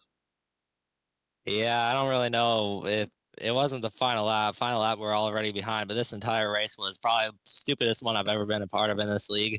I get pile drive through by like 4 guys. It's the most craziest thing ever. I get dumped by Crane on a restart. I get walled by Hunsicker on a restart, but somehow I'm the bad guy because I want to retaliate. Not even under green, but whatever. It is what it is. These guys are some of the most stupid. Oh my God, I can't talk. Just stupid people all around, and it's every single week. I mean, we're doing fine in the points. I'm not really worried about that, but I just wanted to have a good night here. I feel like I actually know how to drive Indianapolis, unlike all but like a few people in here. But McMillan didn't have the best of days either. Just this M&F racing thing is just not. We're on a hot streak there, but now it's just turned into complete BS. I don't know. I kind of want to unleash some slurs, but I know I'm gonna get a lifetime ban, so I'm not going to. But whatever. I mean, whatever. Where did I finish? 14th. Yeah. Asbell's mad at me, even though he clears himself. I just hate being the bad guy. I'm the cleanest, one of the top 5 cleanest drivers here, but somehow I'm a terrible guy. Whatever. I got beef with everyone, I guess, but it is what it is, and we'll move on to after Thanksgiving, wherever the hell we're racing, and hopefully get a win at some point. I'm about to give up here. All right, so yeah, unfortunately, you're gonna come home in 14th. So what is your your point situation should still look okay. So with Watkins Glen, Kentucky, and Daytona coming up, ultimately, do you guys think you're gonna be able to hold on and try to make these playoffs? Yeah, I definitely think we're doing all right in the points. I don't think tonight is going to do much. I mean, we might lose a little bit, but I did get some stage points, which were pretty valuable considering how our race wouldn't have gone at the end here. But just really disappointed, and probably the worst race I've ever been a part of. All right, well, we'll see you coming up next in Watkins Glen. Yes, sir. Thank you. Okay, 2 more interviews to go here. Coming up next is going to be Nolan Crane. So Nolan Crane comes home you guys come home tonight in 15th position. So it looks like it was an okay day for you, 15th. It was an okay day for you guys. Kind of inside the top 10, nearly got inside the top 5 for a minute. But ultimately, what happened there in the final closing laps to get you guys out of contention? Lucas Lewis being a softie. I mean, he just races me hard, and then I do one thing back, and he can't take it. So, I mean, he does this in other leagues too. So I'm just getting sick and tired of the way he races me. And overall, had a good day. Sucks that Dylan got taken out, but he still got a top 10, so we'll take that. Hopefully, he'll be locked into the playoffs after tonight, and we'll just move on to Watkins Glen. I'm gonna try and do good every race, see if maybe I can sneak myself in with people not showing up and people having bad performances. But honestly, from here on out, I think I'm just going to look towards next season, get some more drivers, compete for the Drivers' Championship, compete for the championship myself, and just put this race in the past.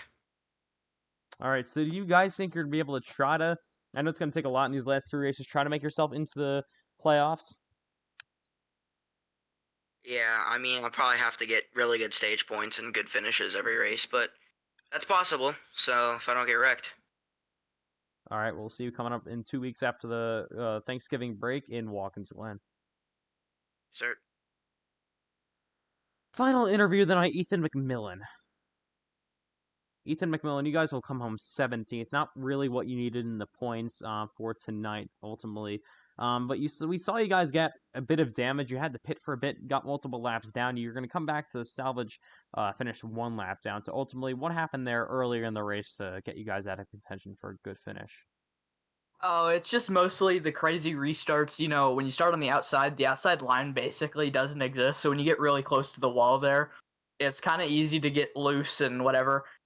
Basically, I think it was Richard Cheery got into me. I was scraping the wall. I was as far to the right as I could in turn 1 early on, and then he doored me even farther. Maybe it wasn't Cheery. I'm trying to remember. It was a red Ford, but basically I got hit into the wall, and it just kind of had my whole rest of my race just kind of out of balance there and out of that corner. So I ended up spinning by myself, and then basically it just kind of I just had steering damage for the rest of the race, and I was salvaging trying to get closer. But the main thing that messed me up was one of the race controls shortened the stuff, so I didn't get to get my repairs done. I had 2 minutes of repairs, and instead of the 3-lap pace laps, they switched it to 1, so I went 3 laps down. Oh, okay, so there's 3 races left here in the regular season. We got Daytona, of course, the regular season finale, Kentucky before that, and then Watkins Glen in 2 weeks after the Thanksgiving break. So it's starting to become hard to do, but you entered this race minus 17. It's going to be probably more than that at this point with 3 races to go. Do you guys think you're going to be able to somehow point your way into the playoffs in these final three races? We hope so. I don't know. It's getting pretty close with the races I've missed and stuff, but I mean, we always have strong runs at super speedways, so you know we're always looking for that wild card win at Daytona. But it's such a wild card, you never know. We're gonna have the whole M&F racing team at Daytona. Watkins Glen usually doesn't go very well, but I'm hoping this season it will be better.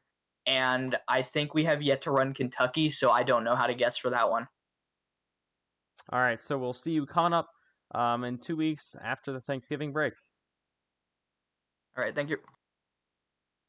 All right, so that'll do it for tonight. Once again, congratulations, Aiden and Donnie, for the victory. And yeah, that's going to do it for tonight. We hope you enjoyed. And yeah, so of course, there's no on-track action tomorrow night for lobbies. We'll be back for the Xfinity Series in 13 days' time from Watkins Glen International. Then we'll have the Cup Series there and possibly even lobbies as well. We'll see how that works out. And yeah, once again, on behalf of everyone in this league, thank you for watching. We'll see you in Watkins Glen in 2 weeks. Have a happy Thanksgiving. Good night from Indianapolis.